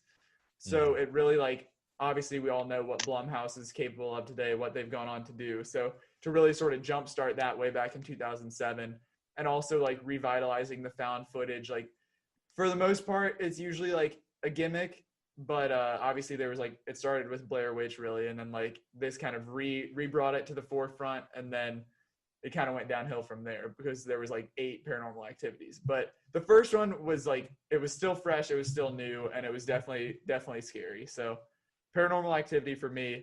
Next up, we've got Jake. Yeah, I think this one, my pick landed to me, so I'm going to choose it. Born Ultimatum is mine. Ooh. I love it. I think it. I always vacillate between. I'm a huge fan of the Bourne trilogy too. I don't know how many fans of the Bourne trilogy there are in here, but Notice how you're saying trilogy and not the Jeremy Renner Bourne movie. Well, they made a 4th one with Damon too. Nobody remembers it, but they did. It's but, okay. Yeah, no. But everyone remembers it for the meme where it's like, "Oh my God, that's Jason Bourne." Yes, absolutely. But yeah, the original Bourne trilogy, I think, is it's really great, and I think it's really underrated. And I think that it's one of the great trilogy endings, I think, as far as trilogies go. I haven't seen it in quite some time, but like I've seen it a few times, and I always remember really liking it. I think it's well directed. It's Paul Greengrass. There's a lot of great action. I remember the opening sequence is really very intense, and I think it's a really great payoff. And Matt Damon, great performance. He's one of the most underrated kind of action heroes during his Bourne run, because it's a pretty stellar outing from him, as well as kind of the film itself. So that's my choice in the thriller category. You took that from my sequel category. That was my big plan. That was in there for me. I didn't even consider it in the horror. I guess because it's horror / thriller. Yeah. I was thinking all horror. Johnny? Action. Okay, so this might be a little controversial. So I'm willing to to choose something else if need be. But I believe this film is at least like horror adjacent, has lots of shades of horror films. So I'm gonna go with Edgar Wright's Hot Fuzz for this category. Actually, it's a serial killer film. It's like a slasher film. What's the verdict, crew? I've had that straight up in comedy, but I abstain. I haven't seen it. So. I think it has enough horror elements. No, I'll give it the benefit of the doubt, but that's okay. That's just think about it though. Just think what you want to do moving forward. That you're taking a comedy off the board. It's going to make comedy even more difficult. So that's true.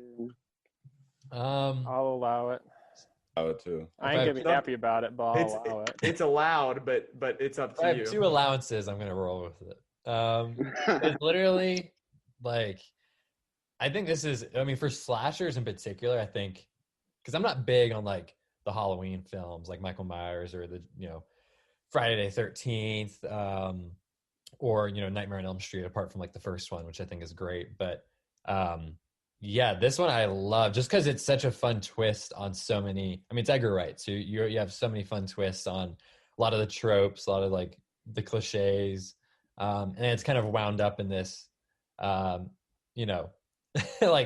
procedural like cop movie essentially. But yeah, I think in some ways it kind of reminds me, to make a weird comparison to something we already mentioned, but Zodiac, because you have like the police who are like investigating, and it's like terrorizing this community, but it's hilarious. I mean, it's like one of my favorite movies, just because I'm a big fan of Edgar Wright to begin with.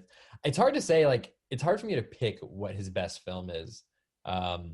Just because I love Scott Pilgrim. I think Scott Pilgrim is like a borderline masterpiece, especially for like comic book adaptations.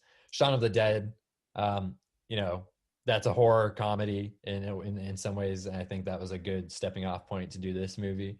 But yeah, it might be his best movie. I think it's just the story's tight. It's funny. It actually has some like legit great twists and turns, some awesome kills, some really gory shit in this movie.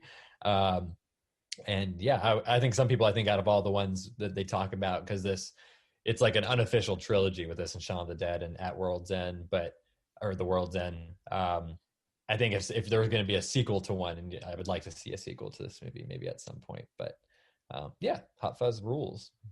Hot Fuzz is his second best movie. I agree, or at least I agree that it's great. World's End is my favorite of his. And That's right. Wow. You're big on that. Yeah, one. That's Usually my least favorite. the least fave. Yeah. Yeah, no, I think it's his smartest movie, and it's also the first. It's all the first one I saw, so a little bit of Probably has the most.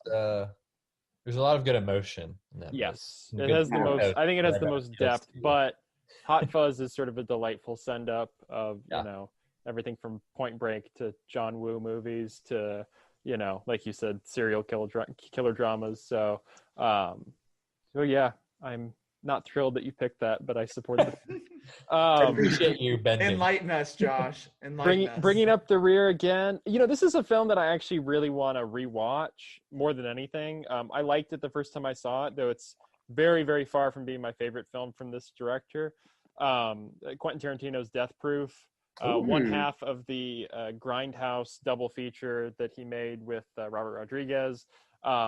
It's the first half of the film is this sort of he makes it look like it's this sort of damaged film stock, really grimy film about a stuntman serial killer played by Kurt Russell, and it's this sort of really gnarly exploitation film. And then the second half it flips as this sort of female empowerment tale starring Zoe Bell, Mary Elizabeth Winstead. Who else is in that movie? I'm trying to remember. I think Rosario Dawson is among the cast there. And it's a lot of fun. I mean, it's very, like I said, very far from being Tarantino's best, but I know a lot of people who love it even more than I do, but it's a good fit for this category. And yeah, so that's my pick. I respect it. I still need to watch that. I have not seen that either, but just from how you've been able to justify things, picking fifth, you've done a nice job so far still. Yeah. I think I've survived it as best I can. You've gotten 2 good picks on the board. Yeah. Well, let's hope for your sake that it looks a little different here as I click random. Getting closer to being first, Josh. Just keep it in mind. Hey! Ooh. Jake first pick, Josh second, Connor third, consistently in the middle there, buddy. Zach at 4 and Johnny at 5. Where are we headed, Jake? I'm gonna go blockbuster because I already know what I'm gonna pick is gonna anger Josh because I think. Oh no! Don't do it! Don't do it, Joe. That's fine. I don't care. But Transformers is my blockbuster pick. Yeah. It's Michael Bay's best movie. It is so much fun every time I watch it. Even with the Anthony Anderson steals the show in every scene he's in. I think it's kind of aged a little bit poorly considering Shia LaBeouf's revelation, but I think it still holds as one of the most entertaining blockbusters in the 21st century, and it still holds up visually as well. It's before kind of like green screen and blue screen became the new normal. I think that there's a lot of creative CG work in this, and that's why it still looks beautiful. I think the robots look great. The fights are awesome. It's a blockbuster through and through. That's all it wants to be. That's all it is, and it's really one of the most entertaining films that I've seen. And every time I revisit it, I'm reminded how much I enjoy it. So. Mm-hmm. It is a marvelous dumb movie, and it was 10-year-old Josh's favorite movie. So yes, but I support the pick. So yeah, I will go to bat for Michael Bay's work at times, sometimes, not always, but he has a singular style. So yeah, I'm second, right? I'm going. Yep. Yeah. Do I want to wreck the sequel category? Oh, don't do it. You don't need Nah, to I'll do go with that. I'll go with the closest thing we have to a blockbuster comedy. Let's go Superbad. I wasn't. Boo! Oh. Boo! That's comedy. Holy shit. But if you look at how Holy much money shit. that movie, go to the box office mojo chart. I'm telling you, that is as close. We need to run the I'm not- numbers real quick before we allow this. I'm not saying that it's not allowed. I'm just saying that. Oh, I know. It really I'm- screws up comedy. It made now. 170 million. Okay. Yeah. I thought it was huge. I was not alive for the Fine by me. for the when that movie was huge, but I remember it being a big Yeah. sensation. Okay, you and- were alive for that, sir. Yeah, but I wasn't. You weren't like, movie watching, but you were yeah, alive. exactly. Well, Let's clarify. I was movie watching. I was not watching R-rated teen comedies, He but wasn't I movie just wanted to critical make sure that thinking. we don't have like a 6-year-old on the podcast. yeah, We need to no, clarify. I just appeared a few years ago on Earth. I don't know where but It's yeah, evil Superbad's hilarious. I haven't watched. It's another one I haven't watched in years, but I'm probably due for a rewatch for. But but yeah, it's one of the great sort of landmark teen comedies, and responsible for all manner of memes and joke tweets in the last few years. So I'll go with that in Blockbuster, since it's almost, I think it's like 21st domestically. It was one of the bigger movies of the year. So Mhm. all the other blockbusters are sequels, and I would like that category to be somewhat intact by the time we get to it. So So you just decided to screw up comedy for yeah, us. exactly. Well, yeah, maybe we'll see. Hey. Well, it's my time to ruin sequels. I am going with Harry Potter and the Order of the Phoenix, Ooh, the okay. second highest grossing movie of 2007, What is the that stats? third best Harry Potter movie. What? Yeah, it's so easily defendable too. It's 3, then the last 2 combined, and then that one. And if you're not talking combined, I it's the very just last. see them as all one film. They're the greatest films ever It's made. one giant movie, and I picked part 5 of it. But yeah, I mean, this is a great blockbuster movie because this is the first time, I think, in a really cool way though, we get to see real wizard fights. Because Oh my God, yeah. one of the great things about Harry Potter is, which I think is underplayed in the movies, is the idea that we're in peacetime and we used to be in wartime. And this is slowly brewing throughout those first 3 movies. And then in the 4th movie, there's a ton of action, ton of flying, but it's this, it's the Olympics, and then it's the Cup, and then there's the graveyard fight. But this is the first time we get like wizard on wizard In the battle. trenches. In the trenches, we get like grimy action, epic, setting up for later things, and it's a great adaptation, one of the better adapted ones of the Harry Potter books. It's by far, I think, the best duel we've seen, as far as like wizards and like Harry Potter. Oh yeah, I mean, Dumbledore and Voldemort. Damn, I wish we got like 15 minutes of that shit because I could watch that like all day. That's a good pick. All right. Well, if we're doing it, let's go ahead and do it. Sequels going out the window. Oh my God, what is the matter? What block? I mean, come on, like Go original blockbusters, Go like ahead, bro. Go ahead. unless you're over there getting ready to pick the B movie or something, like no. My pick for blockbuster, I'm going with Pirates of the Caribbean 3 at World's End. The least of the original trilogy, still miles ahead of the however many they made, 4, 5, 6. I don't even know what they're on now, but it's still, again, we're talking about epics. When I was 11 years old in 2007, this movie was absolutely incredible. I was all things pirates, and at like 3 hours, it was just like I couldn't get enough. And to see everything come to the conclusion, there's the epic, like we get pirates from all over the world. There's the epic maelstrom where they have the giant ship battles. Connor's over there talking about in the trenches. We're in the trenches at sea in this movie, and it's absolutely incredible. So Pirates of the Caribbean at World's End, that's my pick. Johnny, bring us home. Oh, this is brutal. Oh God, I could go so many different directions right now.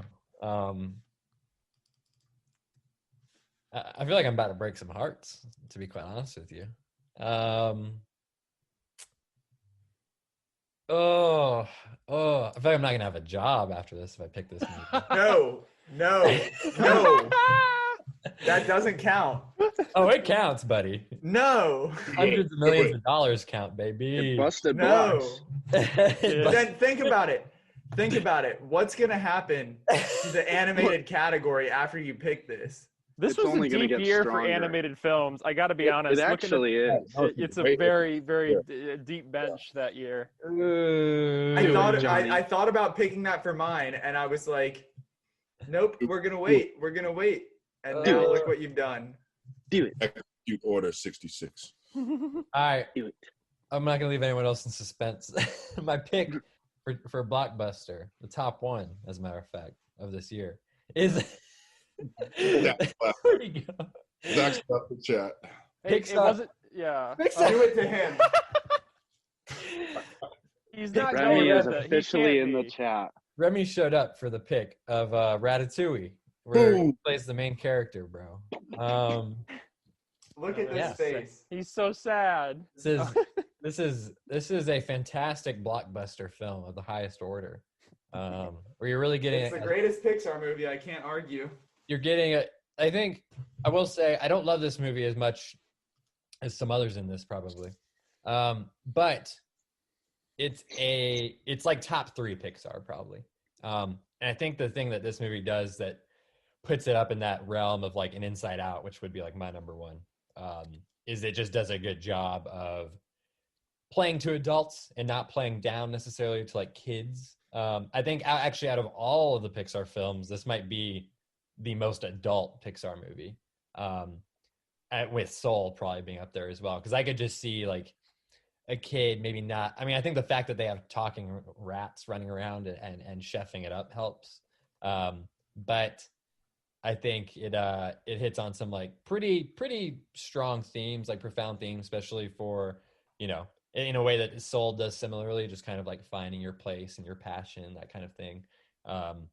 And it's beautifully animated. I mean, it doesn't look like it came out 14 years ago. So, and the score is fantastic as well. Michael Giacchino. Mwah. That's like how I eat food now. Like I'm just like, all right, I'll You put just go these into two the together ratatouille and I'll bowl. see what color their little wisps are. Ugh, I'm heartbroken. I'm so I sorry. thought I was safe. Okay. Moving I thought on. you were safe, man. Yeah. Zach, Nice, what the nice. fuck? Sorry for the. Nice. This man Jake. does not go down. Jake coming in at number 1. Again, myself at 2. Connor at 3. Johnny at 4. Josh. And Josh. Man. Jake, where are we headed? I think we're gonna go to animation just to get it out because we might shit. I don't give a. I don't Oh my care at God, all about dude. animation anymore. I know what you're picking. You already know what I'm picking. I think Conor and I are probably the only people that think that this movie's a masterpiece in here. That's not true, actually. You don't think it's a masterpiece? No, like I know a lot of people who think it's a masterpiece. Oh, I always meet people that like haven't seen it. Oh my god. But Surf's Up is my Yeah, I thought you'd go there. Yes, good movie. literally 5-star masterpiece. Perfect movie. One of the most heartwarming, enjoyable films I've ever seen. I don't know how I feel picking 2 Shia LaBeouf movies, but Not your fault. He was hot in 2007. that is true. But it's a beautiful movie. The animation I think is still pretty solid. It's very funny. It has really tender moments. Jeff Bridges gives a really great voiceover performance as Big Z. I think that there's a lot of humor in it. It's gotten a bit of a revival on TikTok. I'm seeing more people use the moment where the little penguin kid drops into the water. So I'm hoping more people will see it. But I've always thought that this movie's perfect. Every time I rewatch it, I'm reminded about how perfect it is. So Such a good movie. Wow. Okay. Well, I'm tempted to pick the Brazilian film known as Ratatouille, just just for fun. It's the knockoff. It looks like a computer video game version of Ratatouille. But I'm kind of in a tough place here because like Josh said, there are plenty of options, but none that I'm like strongly connected to, you know? Yeah. But I'm going to go with, I'm going to go with the Simpsons movie. Good pick. That's a good one. I remember seeing it in theaters. I had never watched the show. I still haven't really watched it too much, but I still was able to go. My friend took me. Like, my parents wouldn't have taken me, but I got to go with my friend and his dad. And I felt like a cool kid getting to go see that. And I remember enjoying it. I remember thinking it was pretty cool. We got the iconic Spider Pig moment that later comes back in Spider-Verse. Yes. But Simpsons movie, I feel like that's also not to pick for the clout, but that's like a big name recognition. When we put the graphics up, people are going to see that and give me the benefit of the doubt there. So It's a very funny movie, much better than people give it credit for. I actually think it still holds up. There's a lot It's of a jokes really that I good quote in movie. that all the time. So yeah. I was It's gonna very go with- self-aware. Don't say what you're gonna go with. I got options. I don't want them spoiled. I'm so Right, I'm not gonna screwed. say that. I'm not gonna say the title, but I was gonna go with one that was more prestige, but not as name recognition with the general public. Okay. But I went for the clout there. Fair play. My list is getting kind of niche here. I am going with Superman versus Doomsday. Ooh. Okay, This will get me barely any recognition, but it's directed by Bruce Timm. First like PG-13 movie I'm pretty sure I ever saw, because Superman gets like beat the hell up in this, dies literally. So well done. Great voice cast. Adam Baldwin is Superman and Doomsday. Ray Wise is in it. Tom Kenny is in it. Kevin Smith is in it. But yeah, it's a great animated superhero movie. If you're not a fan of the Snyderverse, but you want to find some DC content, then there is a wonderful, wonderful series of DC animated movies in their own shared universe, which, you know, they started with Batman the Animated Series, and then they end it actually with Superman versus Doomsday. And New 52 came out at the time, so they restarted it. And it is a wonderful, wonderful collection of movies. So yeah, you should check them out. There's some real masterpieces in the DC animated. Yeah. Little nod to Under the Red Hood. Still one of the best animated movies I've ever seen. One of the best movies I've ever seen. So good. All right, good pick. I'm up, right? I probably would have gone with Simpsons movie, Zach, so you did get me back on that a little bit.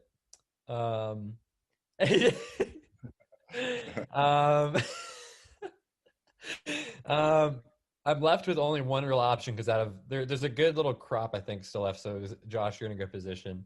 Yeah, there's two options for sure. There's only one that I've seen, unfortunately.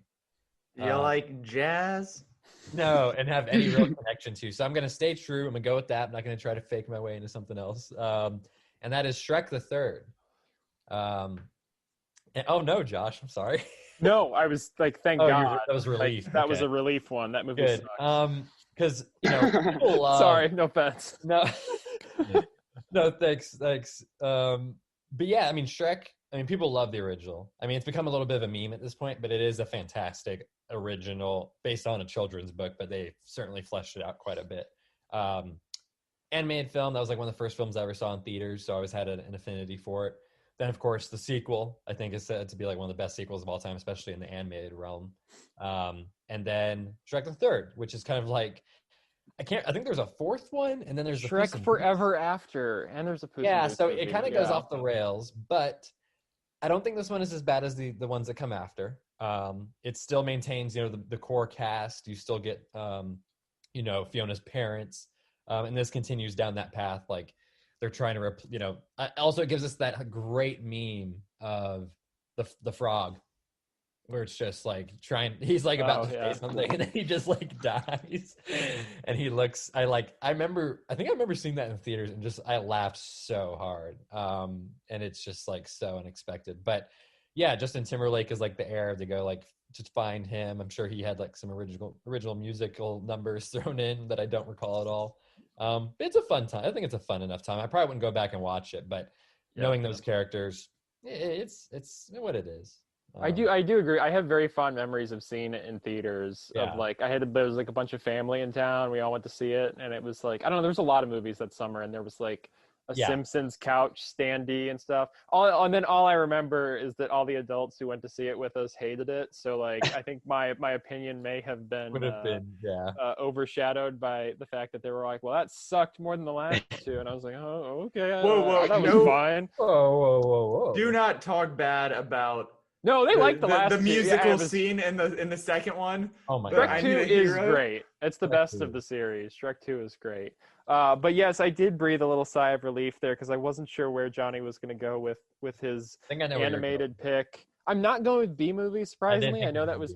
I'm going with Meet the Robinsons. That's okay, cool. All right. This is another one that I have very fond memories of seeing in theaters. A bit of an underrated movie in the Disney collection.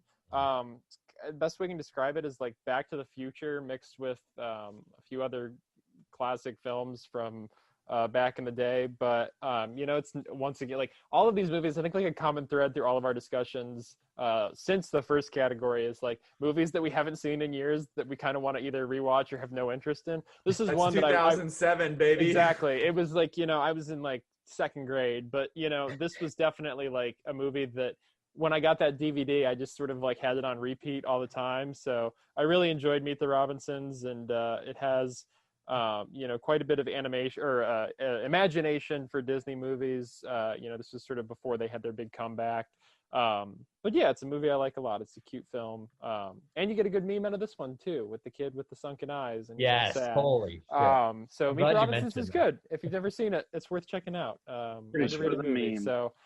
Once again, 3 times in 5th place, and I've come out relatively unscathed, so I'm feeling lucky. I thought you were going to be the one, Josh, if anyone, to pick Persepolis, which was. No, I haven't seen it. Okay, I should. I've heard it's good. But... Surprising everyone that I have in fact seen it. But I feel like if anyone, you would be the one to pick like the more art house animated movie. That does seem like it'd be something I would do. But I almost went with that. But again, name recognition over here with Simpsons movie, very different than the movie about living in Iran in the 70s. Yeah. All right. Let's see who hasn't picked first yet. I know I haven't. And Josh. So it's going to be one of us here. Let me share the screen. Let's see. How's that even possible? We've only gone through one. Well, there's 6 categories, I think. Right? Okay, I got you. Okay, that was another Jake, so we're going to redo that. Jake just coming in hot. Number 2, I'll take it. Number 2, I'll take it. Hashtag trading places with Josh over here. Josh is first, followed by myself, then Jake, Connor, Johnny. So Josh. This is about to get fucking ugly. Yeah, and I think we better go to the category that's going to be the ugliest. Let's go sequel, prequel, spinoff. Let's go, my guy. You told me that you're not picking my pick for this, so let's go. No, I'm not. I will go. It is considered the worst of the trilogy by far, and it probably is. But there's still, once again, wonderful meme content that you can get out of Spider-Man 3, but also some fun stuff. And so Sam Raimi's trilogy holds a very special place in my heart. I think the Spider-Man 1 was the first PG-13 movie I saw when I was like 5 or 6. And yeah, Green Goblin getting killed there was pretty gnarly, but Spider-Man 3 is it's a mess, and a studio mandated mess. Raimi did not want Venom in the movie, and they put him in, and so that ended basically that whole relationship. I still like this more than probably both Amazing Spider-Man films and at least Far From Home. Fair play. And so, I love Tobey Maguire's Spider-Man, and this one goes to some fun places. And so, not a great movie, but by far the best option in a category that we've already depleted quite a bit in other situations. So I'll go there with my number one pick to save a little bit of face. Josh, also strong connection there. If Spider-Man 3 was the first movie that I saw at midnight as a wee lad. But I respect the pick, even though you're sliding my Andrew Garfield and Emma Stone relationship. I do like the two of them, and then they're the best part of that one. They slighted their own Agreed. relationship when they broke up. Well, my pick, I could do some damage to Jake over there, I feel like, if I know where he might be heading. But instead, I'm going to play it true to myself, and that's High School Musical 2, the Disney Channel original movie. You dickhead. Because, wait, is that what you wanted? Yes, that was what I wanted. Are you kidding me? That's one of the best musical numbers of all time. I thought there was another Disney sequel that you'd be headed for. Yeah, exactly. That's what I thought I was doing you a favor. Bet on it is amazing.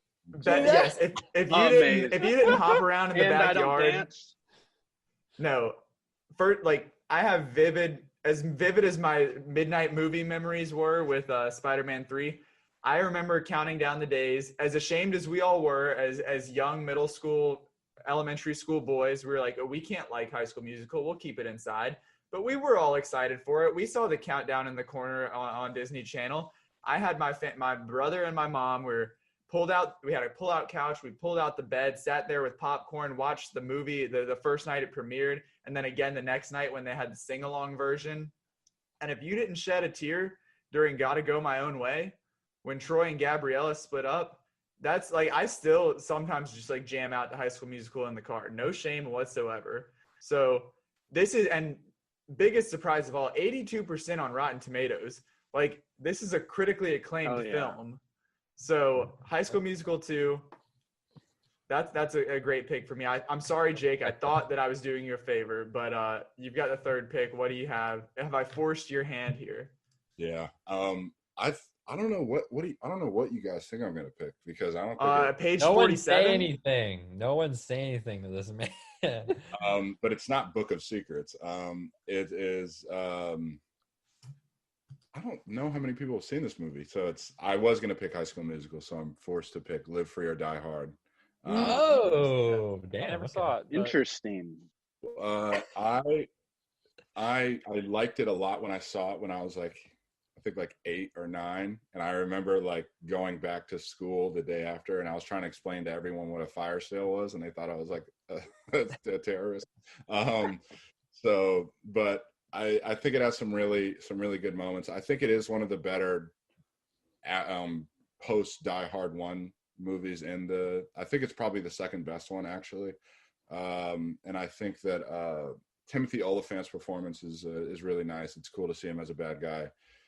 Maggie Q's in it. It's Bruce Willis is obviously who he is, and I think it has some really cool action set pieces too. So that's where I'm going with that one. Respect. All right.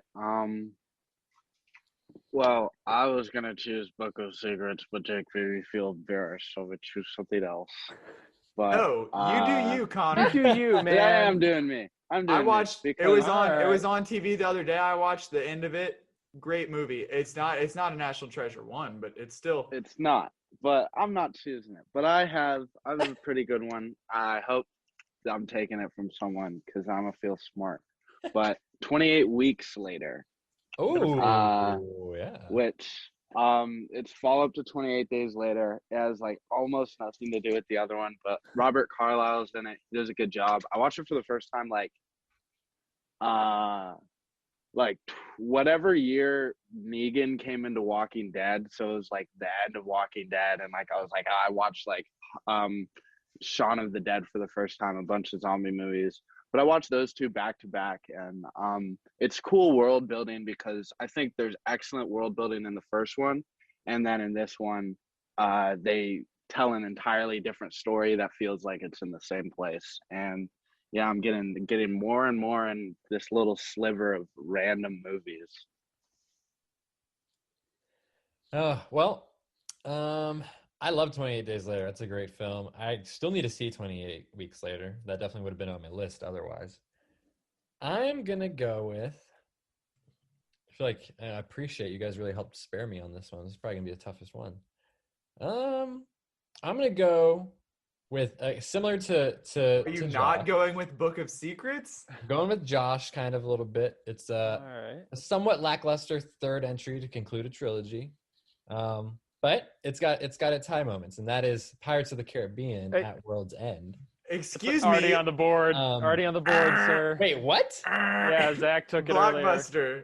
Oh my god! You What? thought that slipped through 4 people in the sequel I category, genuinely my don't. friend? Wait, who picked it? You did? Zach did. I picked it in Okay. Blockbuster after your bitch ass took Ratatouille. Just kidding. I picked it beforehand. I'll Then you send picked you I'll send you a thing of flowers. Okay, well, in that case, I am gonna go with National Oh God, Treasure. secret. Zach did that. He knew that he would want to hear about Book of Secrets. It's definitely not as, I guess, probably memorable as the first one. I mean, how can you possibly top? I'm going to steal the Declaration of Independence. No, You can't. You really can't. But masterpiece. I'm gonna kidnap the president. I mean, they really raised the stakes. I'm going to kidnap the president of the United States. So yeah, it's funny because I didn't grow up on the Indiana Jones films really so much. I don't know what it was in my house. I guess there was not a lot of Lucasfilm floating around, but I did. Good. I really, I quite liked the first one, and I always was a fan of like the putting puzzles together and like the whole like. He's not an archaeologist really, but like these little adventures, kind of like globetrotting and things like that. And no, this one doesn't hold up to the first one, but it does have some fun stuff. You know, the Mount Rushmore, Black Hills, South Dakota stuff, I think is pretty fun. It's like they're trying to prove his innocence. Like the Abraham Lincoln assassination is like part of it, but it ends up being something else where they're like trying to find like the lost city of gold. So that was fun. Cibola. Ed Harris makes a fantastic villain, I think. So he was fun, but yeah, I think they got those big sets, lots of practical stuff. It's not like a huge bombastic movie, but it is a good time. I don't know. Again, would I necessarily go back and rewatch it? Maybe not. I don't know if I'd even necessarily go back and rewatch it. It's a perfect. Okay, first of all, wow. But the second one, Don't ever disrespect the first one. Also, the second one is a perfect like. It's on FX at 5 p.m. and I'm watching the last 45 minutes. Also, though, they needed a better subtitle than Book of Secrets. Let's be real. Well, it was all setting up for National Treasure 3 because what's on page 47, and then that's they true. just said And they said screw National Treasure 3. I was going to mention that, so I'm glad you mentioned it. But I always loved that little cliff. As a kid, I was like, oh my god, like what's on page 47? Like I really wanted to find out like what that was all about because I wanted like more conspiracies and mysteries, but. Yeah, so I'm always a sucker for like historical things in general too. So action adventure, it kind of pans out. Yeah. Any family film that opens with an assassination is worth something in my book. So, I love it. Right. Well, I misspoke earlier. I had already picked first. I picked first in comedy, in animated. So now it's free game. We've all picked first. Next randomization is it just didn't feel like I picked first in animated because I didn't get Ratatouille. Oh. So here we go. Whoever gets it gets it. Oh Jake, my fucking Josh, God. Connor, Zach, Johnny. all right. Fuck. So we've got comedy and wild card. Obviously, comedy is being picked. Wild card will be the last category. So, All right. Jake, what do we have? Wait, so isn't the last category He doesn't wild? get the pick, bro. No, I'm saying that there's comedy and wild card are left. Those are the two categories left, and obviously wild card is going to be the last category because it can be literally they're so anything. wild. So Comedy. Okay, yeah, obviously comedy. Feel it. Let me. Oh God. we're really in the weeds here. No, I think I'm just gonna do Blaze of Glory. Just because Okay. Respect. That's a good one. Yeah. it's a like fully insane movie. I remember watching and being like, what the hell is happening? But it's one of those movies where like you remember watching it and you remember just you either hated it or laughed your ass off, and I was in the latter category.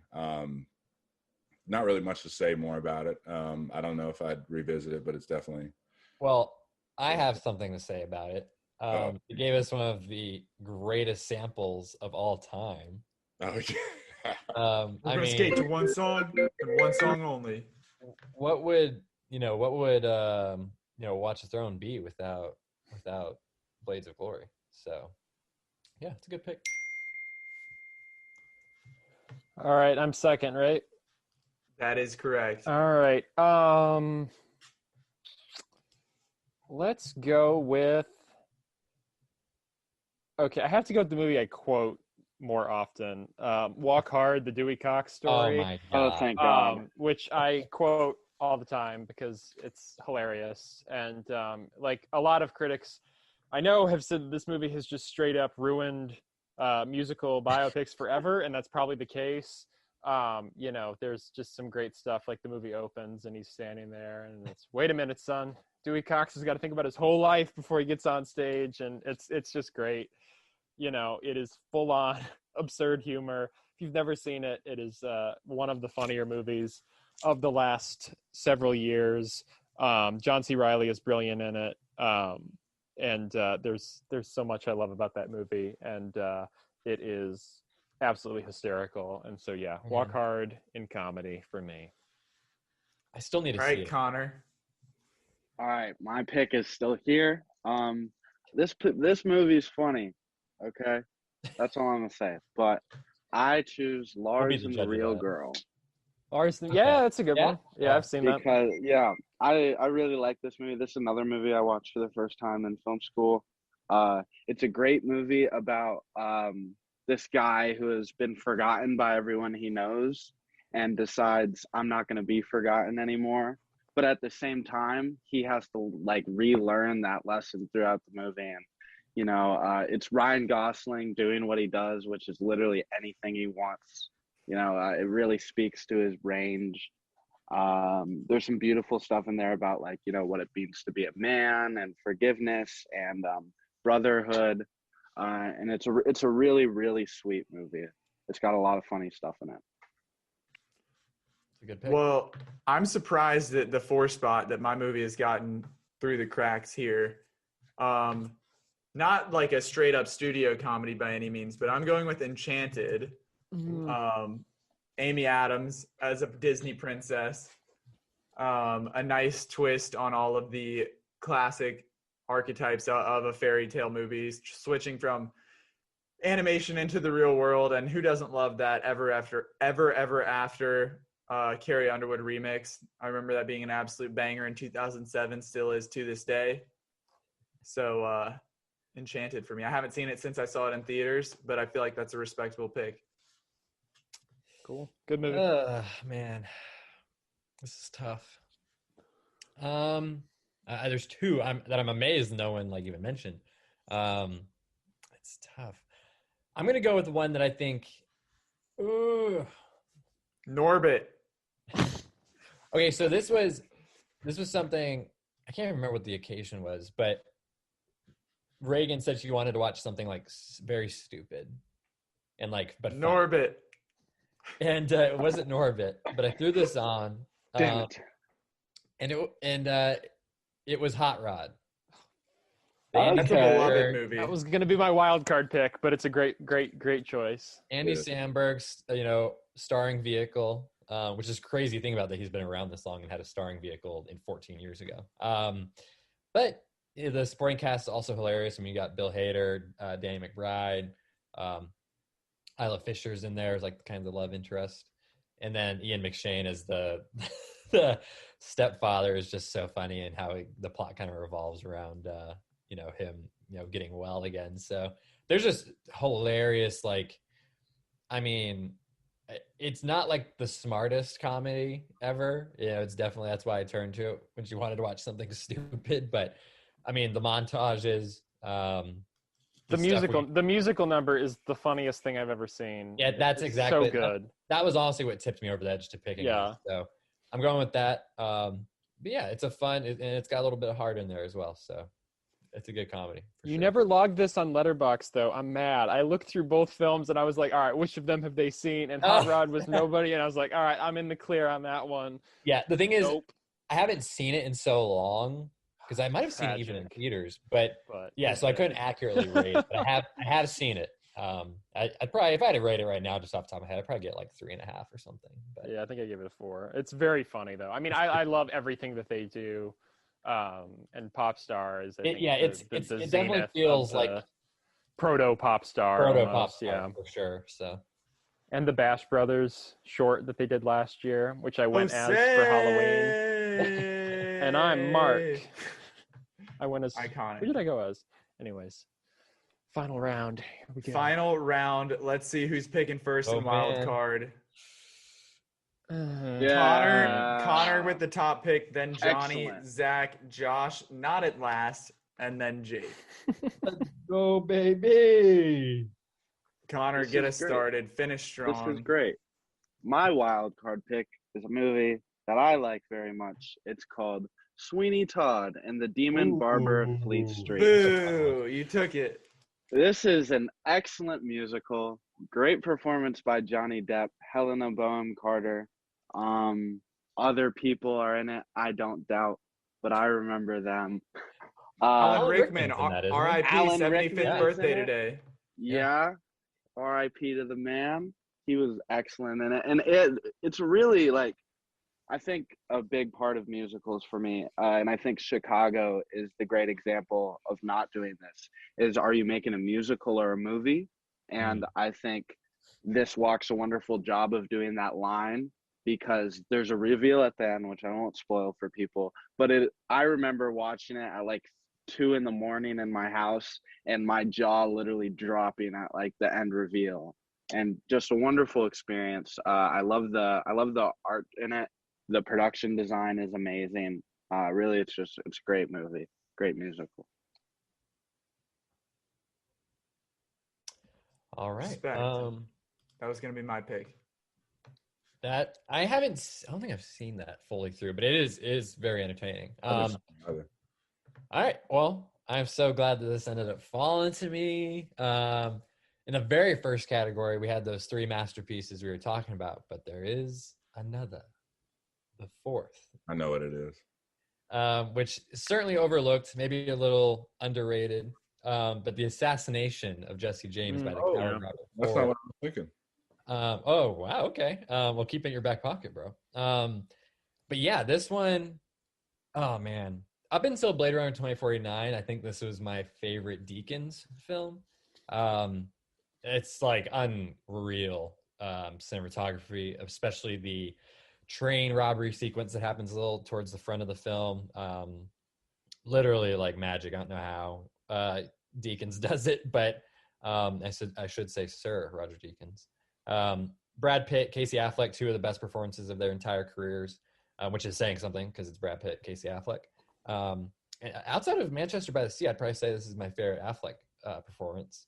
It's a little bit more of like in a supporting. It's almost similar, and actually this is a great parallel I can make right now because it's relevant to another release, is Judas and the Black Messiah, where you kind of have these 2 who they're working together, and then eventually, one is kind of coerced into turning on the other who he had, and it's based on a true story as well, which I think makes it all the more powerful. But it's just really, really well shot, of course. And then especially for like kind of like Westerns, modern Westerns, especially, I think that I can't even think of a contemporary that really comes close. Maybe the remake of True Grit from the Coens, but yeah, I have just nothing but good things to say about this movie, and I need to revisit it. I haven't seen it in a few years, but I gave it a 4.5 out of 5 when I first saw it. So, also a good Sam Rockwell performance. Yes, very much so.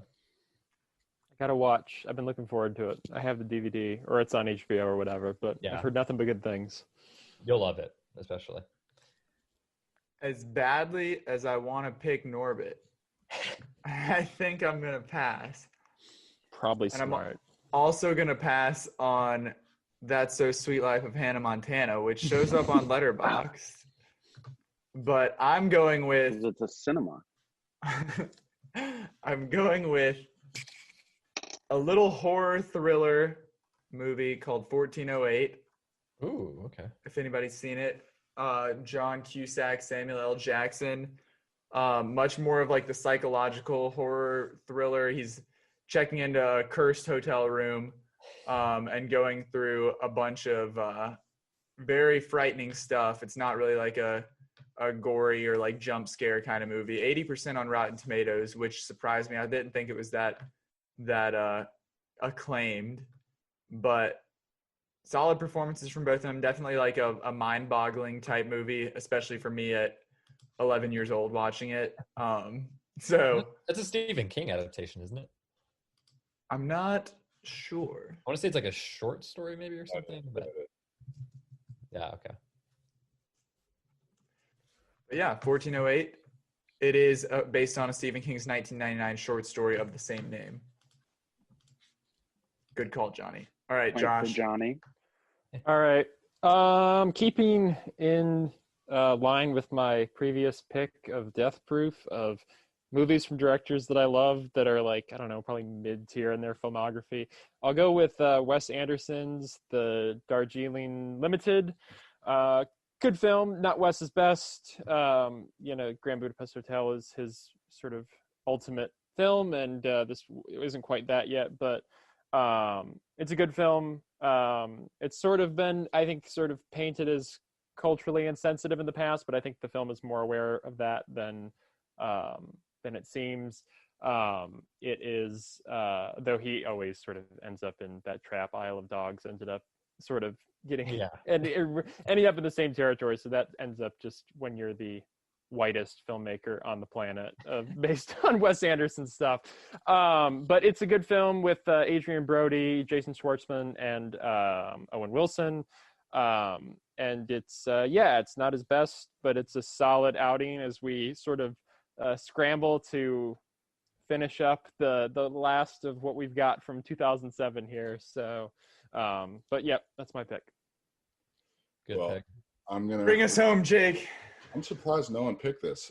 This is another American epic, although maybe not as perfect as the ones that we've already picked, but it's one that I've seen recently and I really liked. Ridley Scott's American Gangster. Ooh. Don't like it.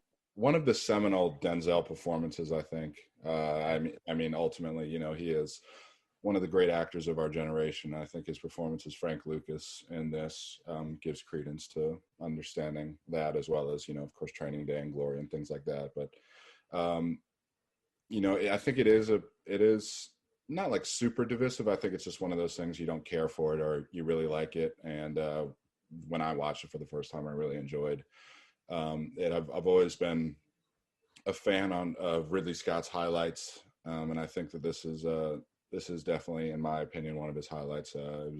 It's a solid outing by him. Good work by Russell Crowe as well. I think the whole supporting cast does a really great job. Yeah, that's a Ridley Scott film and a Denzel film that I've been wanting to check out for a while. Yeah. So, Well, there you have it. The 2007 movie draft. We will be whipping up the graphics and the lineup for all of these and posting it on social so we can figure out who the winner is. And thank you all for listening. Thanks for a great episode. Thank you, Jake, Connor, Josh. Thank you to Nick earlier from coming on. We really appreciate you guys making this 100th episode a blast, a good time to get the whole crew together. If you haven't seen Good Samaritans yet, go check it out. It's on YouTube and on social media. And if you haven't tuned in to Revisiting the Golden Age, Josh's podcast on the Inside the Film Room Podcast Network, you can find that wherever you get your podcasts as well. Tune in. It's a good time. Jake's been on there. Johnny's set to come on. I don't think he's been on yet. Eventually, I'll watch an old movie and make an appearance as well. So, it's a good, like Jake said earlier, good synergy going on here. But as always, thank you for listening. We really appreciate it. Thanks for having us. Thank you. Thank you for congratulations on 100 episodes. Hey, Congrats, guys. Huge feat. Yeah. No, thank you guys for having coming on, and Yeah, I mean, just a good excuse for us to all get together and have some fun. Absolutely. Yeah, so as always, thank you all so much for listening and supporting us over the, I guess you can say years now, right, Zach? It's been 2018. Jake and I got this baby started with Deadpool 2. Yeah, so wow. That was back when we like talked about sports too. We talked about the NBA finals. That's kind of wild to think about because I can't really imagine us doing that too much now. But yeah, so thank you all so much for supporting. I mean, it just makes us, better, getting your feedback and, having you guys, whether it's a poll on Twitter or something on Instagram or giveaways and just reviews, you guys reading and listening. We really appreciate it. And I love doing it. I've been doing it, pretty solidly for about a year now. So we're going to keep it going. And, thank you to Zach for bringing me on and making this Here's whole thing to 200. And Jake, helping found it in the very beginning. And Josh for supporting, Conor for supporting. Hey, let's keep it moving. 200. We're on the way to 200, and help us get there. Follow us on Twitter, Instagram, TikTok, like us on Facebook, subscribe on YouTube at Inside Film Room, and be sure to subscribe, rate, and review wherever you get your podcasts. We're on all of them: Apple, Stitcher, Spotify. And come back next week, Tom and Jerry, home release on HBO Max. We're breaking it all down. We'll see you then.